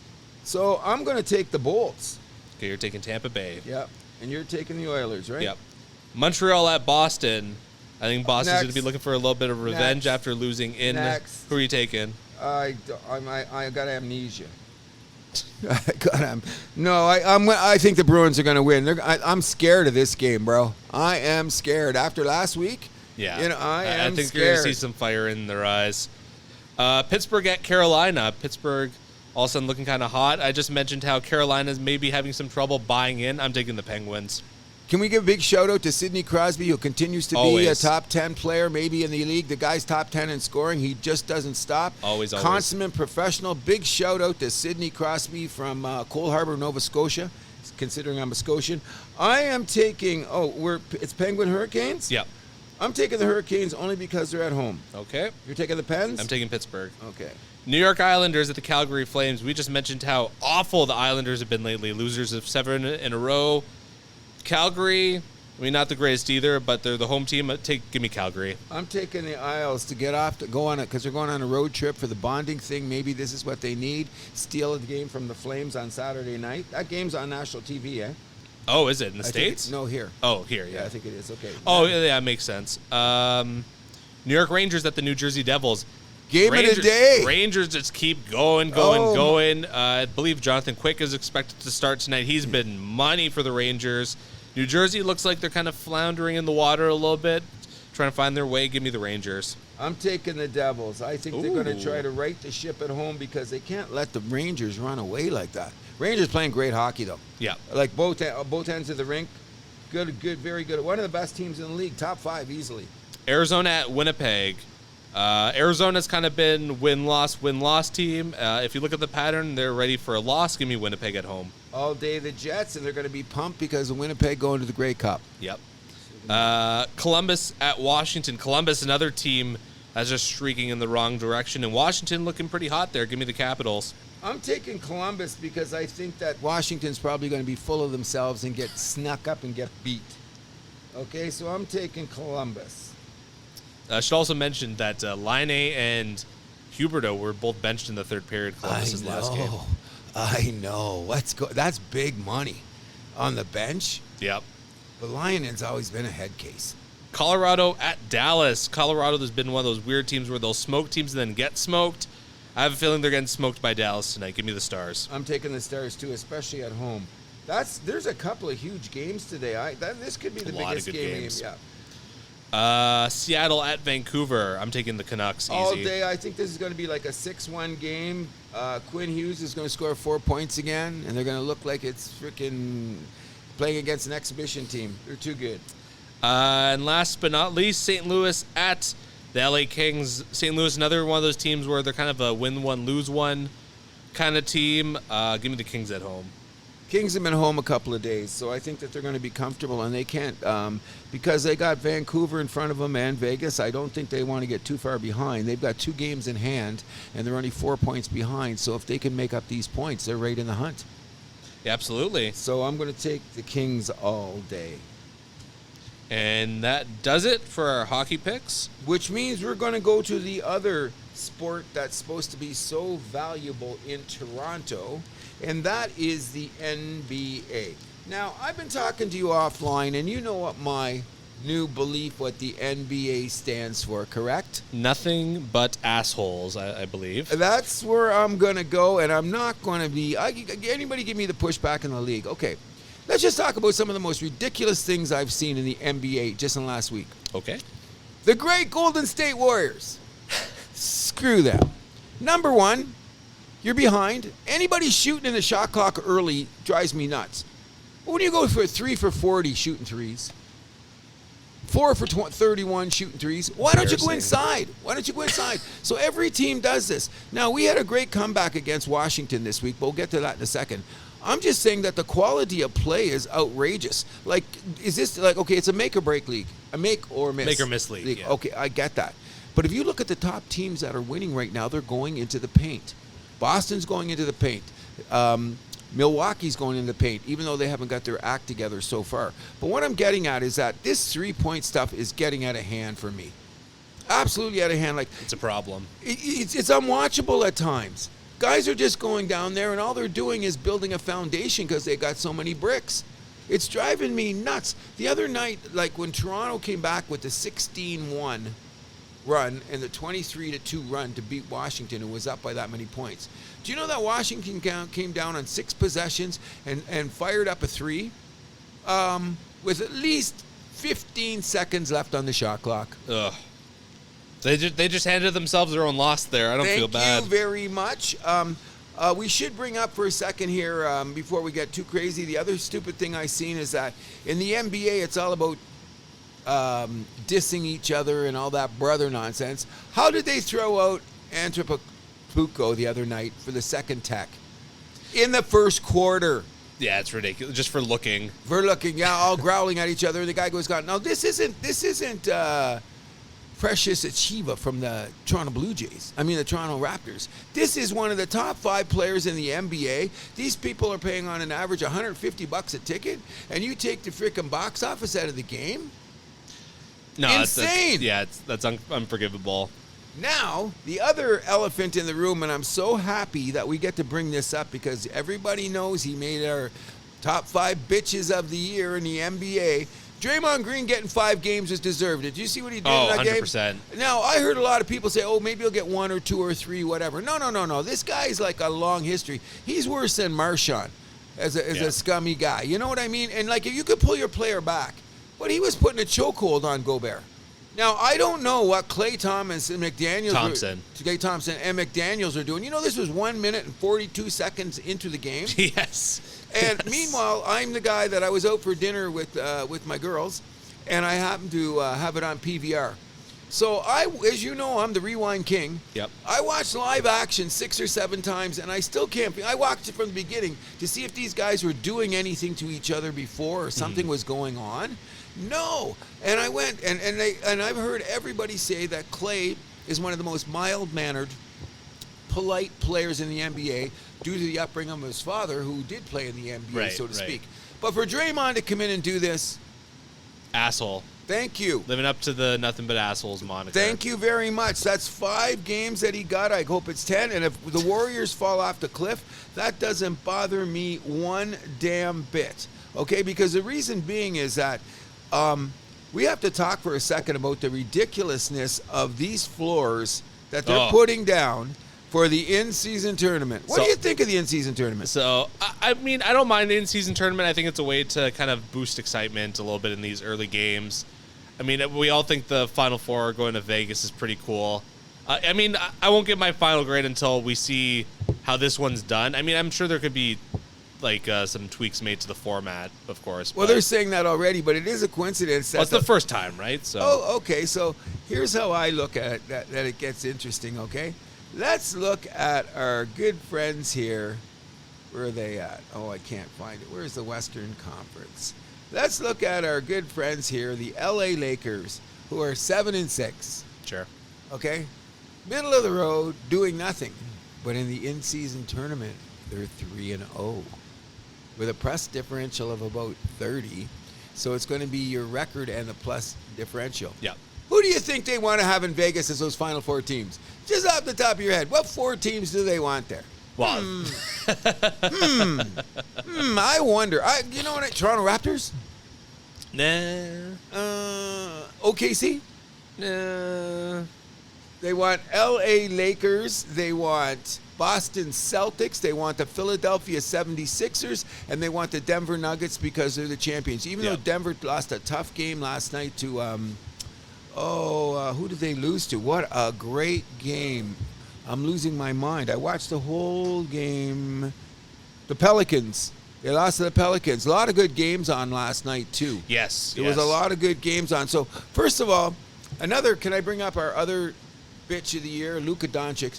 Did you see him bitch about the whole game? Now, I do understand when you do look at the floor and you got to dribble the ball and you got to look around, that there's sometimes your perception on the floor, because they talk about that when the kids go into college basketball and then they play an arena, so that perception looks a little bit different. Okay, I'm going to give you that. So why put the floors down? They look horrible. Remember what you said? You weren't just one. There was 2 teams that screwed up the third 3-point line so that they couldn't use it. Now. Well, last night, too, during the Raptors game, I believe Brown was saying that he was criticizing the floor. I thought the Raptors one looks a little bit different, but it was Drake-centric. The whole thing was Drake-centric. That can go out the door, in my opinion. Well, we're talking about those themed jerseys again. Where did that come from? Anyways, though, I have a story about these about the floors. So I was at Moxie's last night by the airport. They had whatever, since it was an in-season tournament, like basically all the TVs were on basketball last night, right? Moxie's by the airport. How come I don't go there? I don't know. I'm gonna have to check it out. It's a nice little spot. Okay. But so I was there with the date, and she was saying like, "Oh, that TV looks like the colors are off." I'm like, "No, it's just the NBA mid-season tournament. The floors are gone." Lo and behold, the color on the TV was off, and I just couldn't figure it out because I'm like, oh, they look so garish and whatever anyways, right? So some of them look... I couldn't tell. Well, don't be mistaken. That's that bad. It is that bad. You know, like some of them, and people aren't saying the New Orleans one was terrible. The Clippers one is terrible. Oh, just awful. I thought the Raptors one of all of them, and I don't like the Raptors one, but it is one of the better ones there. It's fine, I guess. Well, if you want to go that. And you know what? When the Clippers play and the Lakers play, they adjust it a little bit differently just for the team. What do you mean? Like they have it'll be dominantly Lakers, and the next time it's dominantly Clippers. So the middle part they got to change because they're both playing in the same arena. Oh, so the Lakers one is baby blue as well? No, but it's... No, because that... They look the same, but they're not. How many floors are you going to make for one arena? Well, if they're different teams, I mean, they do that anyways. Okay, but I mean... That comes with sharing a stadium. Well, I guess that just tells you how rich these leagues are if they can afford 3 floors. Well, it's the team that's paying for it, I assume. Whatever. And I think that the $500,000... is got guys, because I hear about interviews, all the guys seem to like it. You win $500,000 in Vegas? Hell yeah. And those 4 games don't count against the standings, by the way. So people, The Final Four, yes. the Final Four should go that. But anyways, I'm going to continue on my thing, NBA, nothing but assholes, because I want to see this, the stop. I'm big shout out to Shea and OKC. They're the real deal. Yep. Houston lost last night by a hair to the Clippers. What a great game, and I'm sticking to my guns that the Houston Rockets, which I said at the beginning of the year, will be the surprise team of the NBA. And if you don't think that Fred VanVleet is the 4 leader that all these years we've seen in Toronto, hey, Toronto Raptor fans who are glad to see him leave town, go watch Fred play in Houston. What is their record? Let's check the Rockets. They're comfortable 6-4, 6-1 at home. Yep. VanVleet scored 24, I think, last night in a losing effort. Yep. He stole the game before. Dylan Brooks has just been a Tasmanian devil. And what people fail to realize with Jabari Smith Jr. and that Jalen Green, Houston has drafted very, very well. Yes, they have. And they've got the adulteress running the team who's a very good coach. Look out for Houston. You know what I'm saying? I wish he was here. I wish he was our coach, but Oh, I do too, but he didn't want to come to Toronto. We know that. Udoka's a very, very good coach. Obviously, it's there. Anything else you want to bring up about the NBA before we move on? I think that's about it. Okay, now let's get to the thing. We're running a little late again because my mouth runs too much, but let's just talk about the monolith. The NFL. Want to get right into our power rankings? Sure. All right, at number 5, I'm keeping the Baltimore Ravens there. Okay. Number 4, your Detroit Lions. Thank you very much. Number 3, coming off a bye week, I got the Philadelphia Eagles. Okay. Number 2, they're back in the win column, baby. I called them to win the Super Bowl. Give me the San Francisco 49ers. Okay. And number 1, the KC Chiefs. Wow. Okay. Keeping them at number 1. Okay. Guess what? We got all the same teams. Oh. We just got them in different order. Okay. I'm not saying, because I seen my Detroit Lions last week against the the LA Chargers, which is one of the great games of the weekend. Yes, it was. I lost about 2 days off my life. There was nothing in my hands. I locked my dog in another room. And when we were going for 4th down on that play, I just said, I'm going to order a Detroit Lions jersey with Campbell's numbers on it, and I'm going to have it by Christmas. By the way, the picture you posted on Facebook of that lion with just the fucking jacked muscles and whatever, that was Dan Campbell personified. Oh, no picture. kidding. That's why I found that off a Lions site. I had to put it up after that game. I'm getting that on a T-shirt. That's coming to a T-shirt. That's badass. Isn't it, though? It's just so freaking cool. The Lions are great, but I got Lions at number 5. I've got the Ravens at number 4. I've got the 49ers at number 3. Okay. I got the Chiefs at number 2, and I can't deny the 8-1 Eagles, who are playing a huge game on Monday night, which is the Super Bowl rematch. So the winner of that game will probably be the number 1 on my power rankings next week. Yes. Probably say the same for me as well. But I mean, this week, the primetime games this week have all been pretty marquee. The Thursday night game. First time in a while. Thursday night game didn't quite live up to the hype, obviously, given that Joe Burrow, he's done for the season now. That is just horrible. Yeah, Cincinnati was kind of on the borderline of my power rankings, but after that, I can't see them making it back in, unfortunately. Well, we got to see who's playing quarterback, because we're talking about Josh Dobbs in Minnesota. But come on, you're talking about replacing Joe Burrow. He's an elite quarterback. Okay, was Kirk Cousins top 10? What? Is Kirk Cousins a top 10 quarterback? When he went down, he was having a better season than Burrow, but there was circumstances for that. Exactly. So Dobbs has stepped in. It's just next man up. Isn't that the way it's supposed to be? Easier said than done. I agree. When replacing elite quarterbacks. I'm still going to say this, that AFC North and Deshaun Watson is gone for the year. Yep. So that really hurts that division, which everybody knows is the most... it's the best division in football. The best division in football. So there's going to be some issues going on there no matter what. Now, do we have a little bit of a fraud situation when you see the AFC South? We were saying Jacksonville all the way. They got their lunch money stolen. They took their weed and borrowed their car when San Francisco went into Jacksonville last week. That just maybe Jacksonville, they're a good team. They are. But maybe Houston's a team that they got to worry about, because is C.J. Stroud in the conversation for MVP? He has to be. MVP already. MVP has to be. If you're looking at, I mean, everyone says he's a rookie. Nobody's run Rookie of the Year in the NFL since Jim Brown. Okay. What do you mean, like Rookie of the Year and MVP? You're saying? Yeah, no. Okay. Yeah, no rookie has won MVP since Jim Brown. And that was, I think, before I was born. So that, Jim Brown, that's 50s. Okay, so we're going a long time ago. So as we look across this week, we've got some very interesting games. I would say keep your eyes on this AFC South, which was supposed to be a weak division. That's not quite as weak as we thought because everybody's playing hard. And now look what their quarterbacks in the future are going to be in that division. They're going to have Trevor Lawrence. Okay. They're going to have C.J. Stroud. This kid... Will Levi in Tennessee is the real deal. The Colts got to find themselves a quarterback. Well, I mean, they have a young quarterback. The problem is... okay. Yeah. So, well, in Tennessee, I mean, like, the kid might be good, but that team has so many problems. I can't see them getting out of this. But their defense isn't too bad. It's just that they leave them out on the floor too much. Their offense has been garbage, though. Well, it's gotten better. They've learned how to use D. Hopkins there. You know what I mean? Sure. I thought it was... They've still lost 2 in a row. And sinking, so to speak. But if you look 1-4 in their last 5 as well. So. Well, let's look at it this way. There was some crazy... Even though Baltimore righted the ship, and Joe Burrow, big shout-out to you. We hope you come back right away as soon as possible. But let's just say another little aspect where we're always talking on this show about how gambling has affected everything in sports. By the way, before we get to gambling, I need to make you eat your words about C.J. Stroud. Why is that? What'd you say in the beginning of the season? Oh, I never heard of a quarterback coming from Ohio State.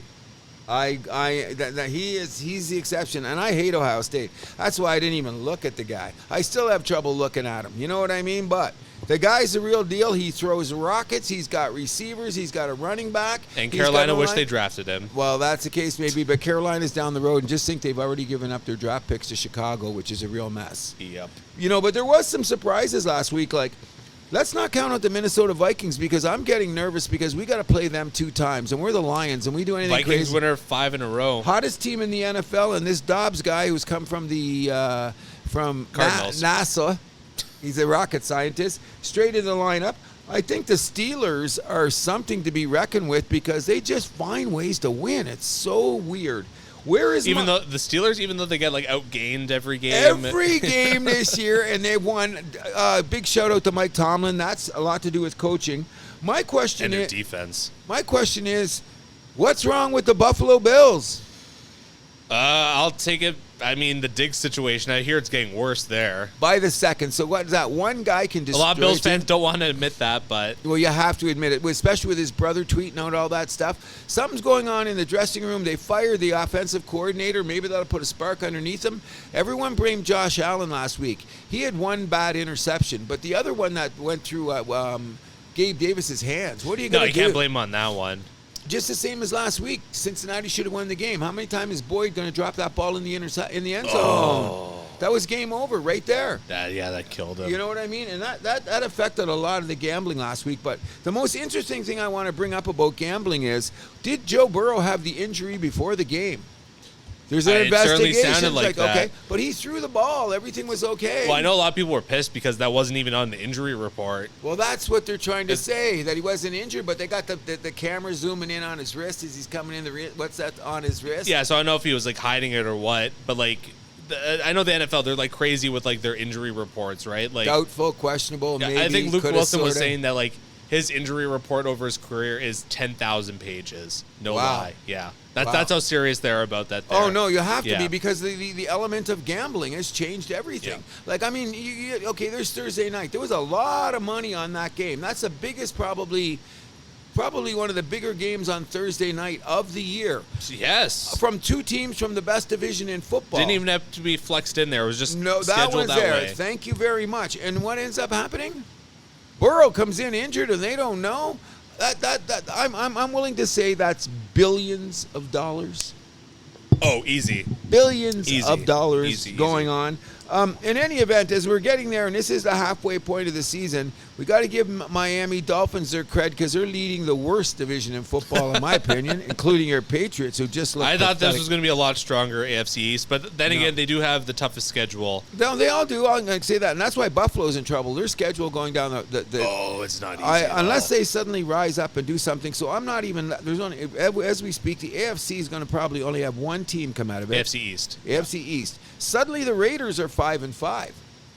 Suddenly, I'm still not believing in them. But No, I'm not, but anything can happen. The Chargers we can't count out, and suddenly the Denver Broncos, the laughingstock of the NFL, is suddenly 4-5, and they got a chance to win this week. winners of 3 in a row as well. 3 in a row. So Ever since that drubbing to the Miami Dolphins, things- they've been starting to look like a better ball club. I'll give them that. I got to give Tony Kornheiser, my favorite guy on TV, went on stage and didn't apologize because he ripped the Denver Broncos and the organization and Russ and Sean Payton so badly it was ridiculous. And he came back on. He says, okay, if you're an honest reporter, you got to come back and look at the facts. And he goes, I'm going to give Denver some credit. You know what I mean? Absolutely. Now, Wes, what about the Dallas Cowboys?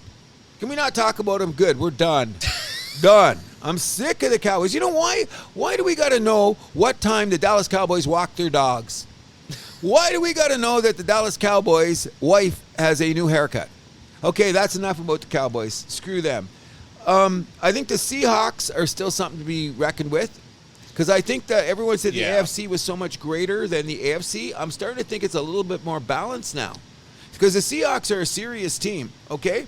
The Vikings are the hottest team in the league. Hands down. Hands down, and suddenly the NFC South looks just as bad as the worst division in football. I'd say that's actually the worse than the AFC East because at least the Dolphins have a plus 500 record. The Saints are leading that division at just 5-5. And I thought it might be a 9, maybe even an 8-win team making the playoffs from that division. I picked Atlanta to win that division, and they have enough. They don't know how to use Robinson. No, and not only that, their defense is good, but they leave. It's the whole acumen in football. If you leave everybody on the defense on the field for too long, you're going to have issues. You know what I mean?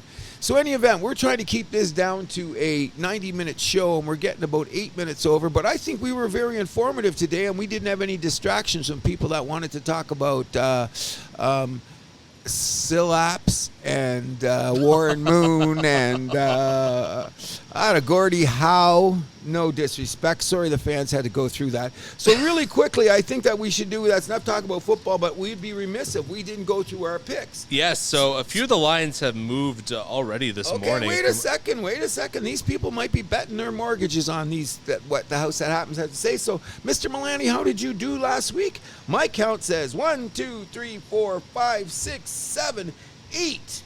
Out of the 13 games, you are a winner. 1, 2, 3, 4, 5, 6, 7, 8. Now we both lost on the Bengals. We both lost on the Seahawks. They didn't cover. I have 7. No, I got 7 games right. I thought you had 8. No, we both got 7. 1. Okay, Colts won. Yep. Vikings won. Steelers won. That's 3. San Francisco. I didn't pick the Vikings. Okay, I picked the Vikings. Yep. So that's 1, 2, 3, 4. I took San Francisco's 5. Yep. The Cardinals. Yep. I picked 6. The Lions 7. The Cowboys 8. And the Raiders 9. Oh no, we both got it. Why didn't? Yeah. Okay, so we both got 8 then. Yeah. I know I didn't bold that. Yeah. Either way. Let me just fix one thing here because the line moved for the Browns game again. This Browns line keeps moving. Because something's going on that we don't know. Can I shout out this again one more time? And I'm going to do it. I've been telling everybody, and I'm not taking my advice. Bet the unders. Especially this season. Okay, Absolutely. So let's just take a real quick look here from last week. We'll do it really, really quick just to verify what we're doing. If you look at it, Colts, Patriots, under. Bengals, Texans, under. Saints, Vikings, under. Packers, Steelers, under. Titans, Bucks, I think it was a push or a give or take. I don't know. But yeah, because I think this goes 40. Oh, actually, so we mentioned Detroit last week. Detroit was a push, so neither of us got that win. So we are 7 for 13 instead of 8. I thought Detroit was 3.5 on my line. We said at 3 on the show last week. So then that's a loss. Yeah. Okay, I did not. Well, it's a push, so push. it's like it didn't never happen. It never happened. Yeah, because I'm on the pool I had 3.5, which was even better. Okay, so that get it there. Okay, Giants, Cowboys. Even though they scored all those points, it was under because the points was 42. And what was the score? 38-3 or something? No, it was more than that. No, what did Dallas win by? 38 something. But it was like 1 point under because the Giants didn't do anything. Dallas won 49-17. Okay, so that was over. Okay. Washington and Seattle was over. Yeah. By a point. Or by 2 points. The Raiders was that under. Had to be under. And Broncos and Bills was under. So it's a lot of unders. Okay, so now let's go to our picks of the week, and then we can get out of here. Okay. So first off, we have just a spread that I fucking hate. Dallas at Carolina. Dallas favored by 10.5 on the road. I believe that the Dallas Cowboys, and I don't care what kind of cars they drive, what stadium they play in, and who's giving them fellatio, I'm still going to pick them. I think that line's a little too big. Dallas has not been a great Have road you team. seen Panthers? Oh, it doesn't matter. They're going to destroy. Okay, you take. I'm going to take Carolina. Okay, I'll bet you a beer or not, and I'll take the points. I'll bet you that. Okay, I'll give you this much. I'll give you a dozen. 10.5, I'll give you a dozen. God. I'm giving you a dozen. You heard it Oh, here my first, God. okay? Don't insult me. I'm giving you a dozen. I'm nice like that. Pittsburgh at Cleveland. This one, the line was at 1.5 last night for Cleveland. The line shifted over to 2.5 now for Cleveland. I don't like them without Deshaun Watson, despite him not being that great. Give me the Steelers. Okay, you're taking the Steelers? I'm taking the Steelers. Bet this game under, people. The over-under is only 33. Okay? I got a funny feeling that the Browns are going to figure this out because they're at home, so I'm taking the Browns. Chicago at Detroit. Detroit favored by 7.5. Stop it. I don't know how the line's that low. Thank you. Because it's Chicago, and you know what it is? Fields is starting, and we're terrible against running quarterbacks. I'm just, anybody out there, if you want to have a sleeper, like we might beat them like 35-28, and it'll be like we'll miss by half a point or something. Right. I'm scared of that. Our secondary is horrible. I have DJ Moore on one of my fantasy teams, so I'm hoping he can kind of take advantage of your secondary. There you go. Either way. It might be a good idea. LA Chargers at the Green Bay Packers. Chargers favored by 3 on the road. Give me the home dog. I'll take the Packers. I'm taking the Chargers all day. I think they're going to make a surge. You've been picking the Packers a lot lately. They haven't been doing anything for you, by the way. No, they haven't. Cards at Texas. Where? Texas by 5. Texas by 6 I have at. Okay, what do you like? I'm going to take Houston. Okay, you're going to take the Texans, but guess what? You taking Arizona? All day, because Kyler Murray is from Texas, and he's got a winning record in Texas when he plays teams or he covers the spread. Okay. So I'm taking based on a very, like, that's like the genie jumping out of the bottle in my dream. By the way, only... Oh, sorry. Finish. No. Good, I'm done. No, I was just going to say, only 2 home dogs this weekend, by the way. And I took both of them. Because the home teams have been winning a lot. Yeah. The unders and homers have been winning. I think that's, I bet, my parlay. Titans and the Jags. Jacksonville favored by 6.5. That one moved down a little bit. Give me Jacksonville.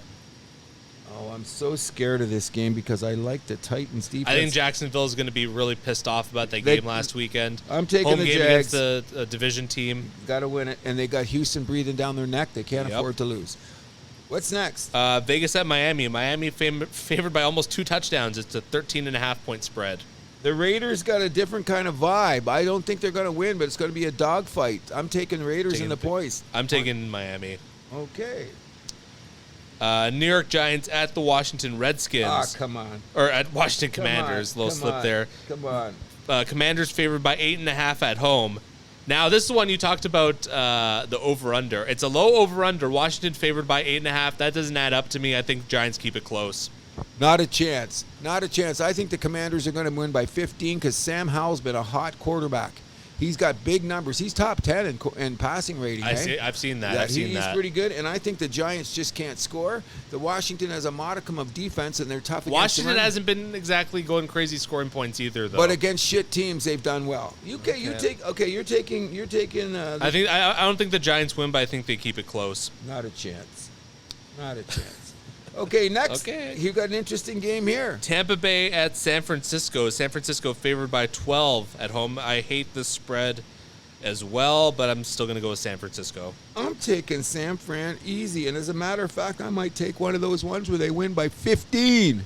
Okay. They're going to kill Baker Mayfield. You have a little rivalry between Tampa Bosa. Bay's defense, though, don't you think they can keep it close? No, San Francisco at No, home. okay. Everybody's back. Trent Williams is playing. They're going to crush Baker Mayfield. So the defense is going to be on the field all day. Okay. That's how I look at it. New York Jets at the Buffalo Bills. Bills favored by 7. I'm taking the Bills. All day. I think they're going to win by 15. They got to take it out on somebody, and they lost that first game of the year. Yep. If they lose today, their season's on frickin' life support now.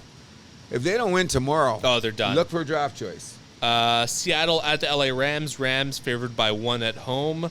This is an interesting one because Yes. the Rams won in Seattle earlier this year, and those two tend to split those series, but Stafford is starting. and they're coming off a bye week, are they not? Yes, I'm taking are. the Rams. I'm taking the Rams, too.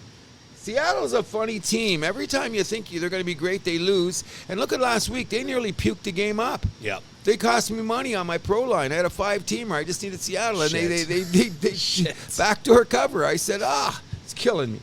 The Minnesota, this is the Sunday nighter, Minnesota Vikings at the Denver Broncos. Broncos favored by 2.5. Give me the Broncos. Okay. This is the most interesting game of the week in this respect. If a couple of teams lose and the Broncos win, then they're suddenly in the playoff race. You got to give it to them. However, the Vikings know that they can't lose anymore because they think they're going to chase the Lions. So to put the pressure on, I believe that the Vikings are going to. They got a mojo. Justin Jefferson's back. And the Vikings have been a very good road team this year. Very good. So I think that Broncos they shouldn't have beat Buffalo. Come on. Buffalo airmailed that win. Yeah, Even though Russ has played better ball. And Russ has had a very good season, low-key. Okay, but here's the other thing we got to remember. Since that 70-point game against Miami, the Broncos have given up the least amount of points of any team in the league. That's an interesting stat, but I still think the Vikings are going to do it. You're taking Minnesota. All day. Now we got the coup de grace on Monday night. Yes, the Philadelphia Eagles will be visiting the Kansas City Chiefs. Chiefs favored by 2.5. Give me the home team. I'm taking the Chiefs all day. Okay. Good luck on your picks this weekend. Same to you, sir. Good luck on your fantasy team. I'm last place. I'm the last playoff team right now. I need a win this week. If I don't win, I'll be out of the playoffs. I've been falling back in one of my leagues too. The other one, I'm still in first place despite the losing skid that I'm on. But before we still go, looking like I'm going to make the playoffs. Before I go, Mr. Milani Incorporated here put out a very, very important note. And I'm going to end it on this way. I had a couple other things I wanted to talk about. Hall of Fame, theme nights, bad refereeing, and all the other things that infuriate us about sports. But I think the most important thing is there's 1 million podcasts out there with 1 million opinions and deviations on what we believe in. But I really enjoy what I'm doing with my partner across the table, even though he's wearing that ugly Toronto Maple Leaf shirt. Hey, you got some shit on your shirt yourself. Whatever. I'm a disciple. My point being is that I think it's about time that we take time to say thank you to each and every person that takes a little time out of their day to go to the house that happens, presses play, and we hope in some small way that we can be informative, but not only that, put a smile on your face. Yeah, there really is no house that happens without you listeners, so we really appreciate and love each and every one of you. Thank you so much. Please give us a like, and I know I've been hearing from some Write of some you. comments. Yes, Mr. Milani, I know that these people have had some comments about me. Tell them they know where to find me. And I just want to say to my bros that have had some stuff to say, let Andrew know too, because my buddies, they don't do anything with not the greatest social media people, but Andrew, to your credit, they all think that you're great. I appreciate that. Thank you. Thank you so much. And I also wanted to shout out rest in peace for Roman Czechmanic. He lost his life this week, former Philadelphia Flyers goaltender. Very, very sad. Taken too young. Okay, before I go, I've got a little bit of a sad note. Once upon a time, I worked with a friend of mine. We were together, and somehow I turned him on to going to rock concerts, and he came with me incessantly. In the last few years, he's moved up to Owen Sound, and he had a horrible, horrible battle with cancer, which he just lost on Thursday. So can I give a big shout-out to a great friend of mine, Colin Windover, and condolences to his wife, Bronnie. Exactly.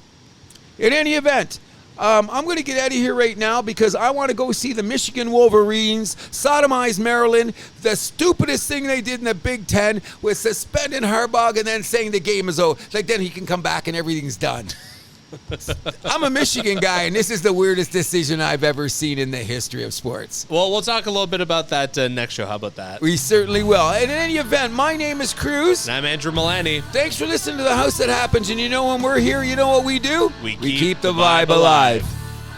You can find The House That Happens on Podbean, Spotify, Amazon Music, iHeartRadio, Player FM, Samsung, Podchaser, Boomplay, YouTube, and SoundCloud. You can also follow us on Facebook, Instagram, and TikTok at The House That Happens, and follow us on Twitter at House Happens. You can also shoot us an email at thehousethathappens@gmail.com.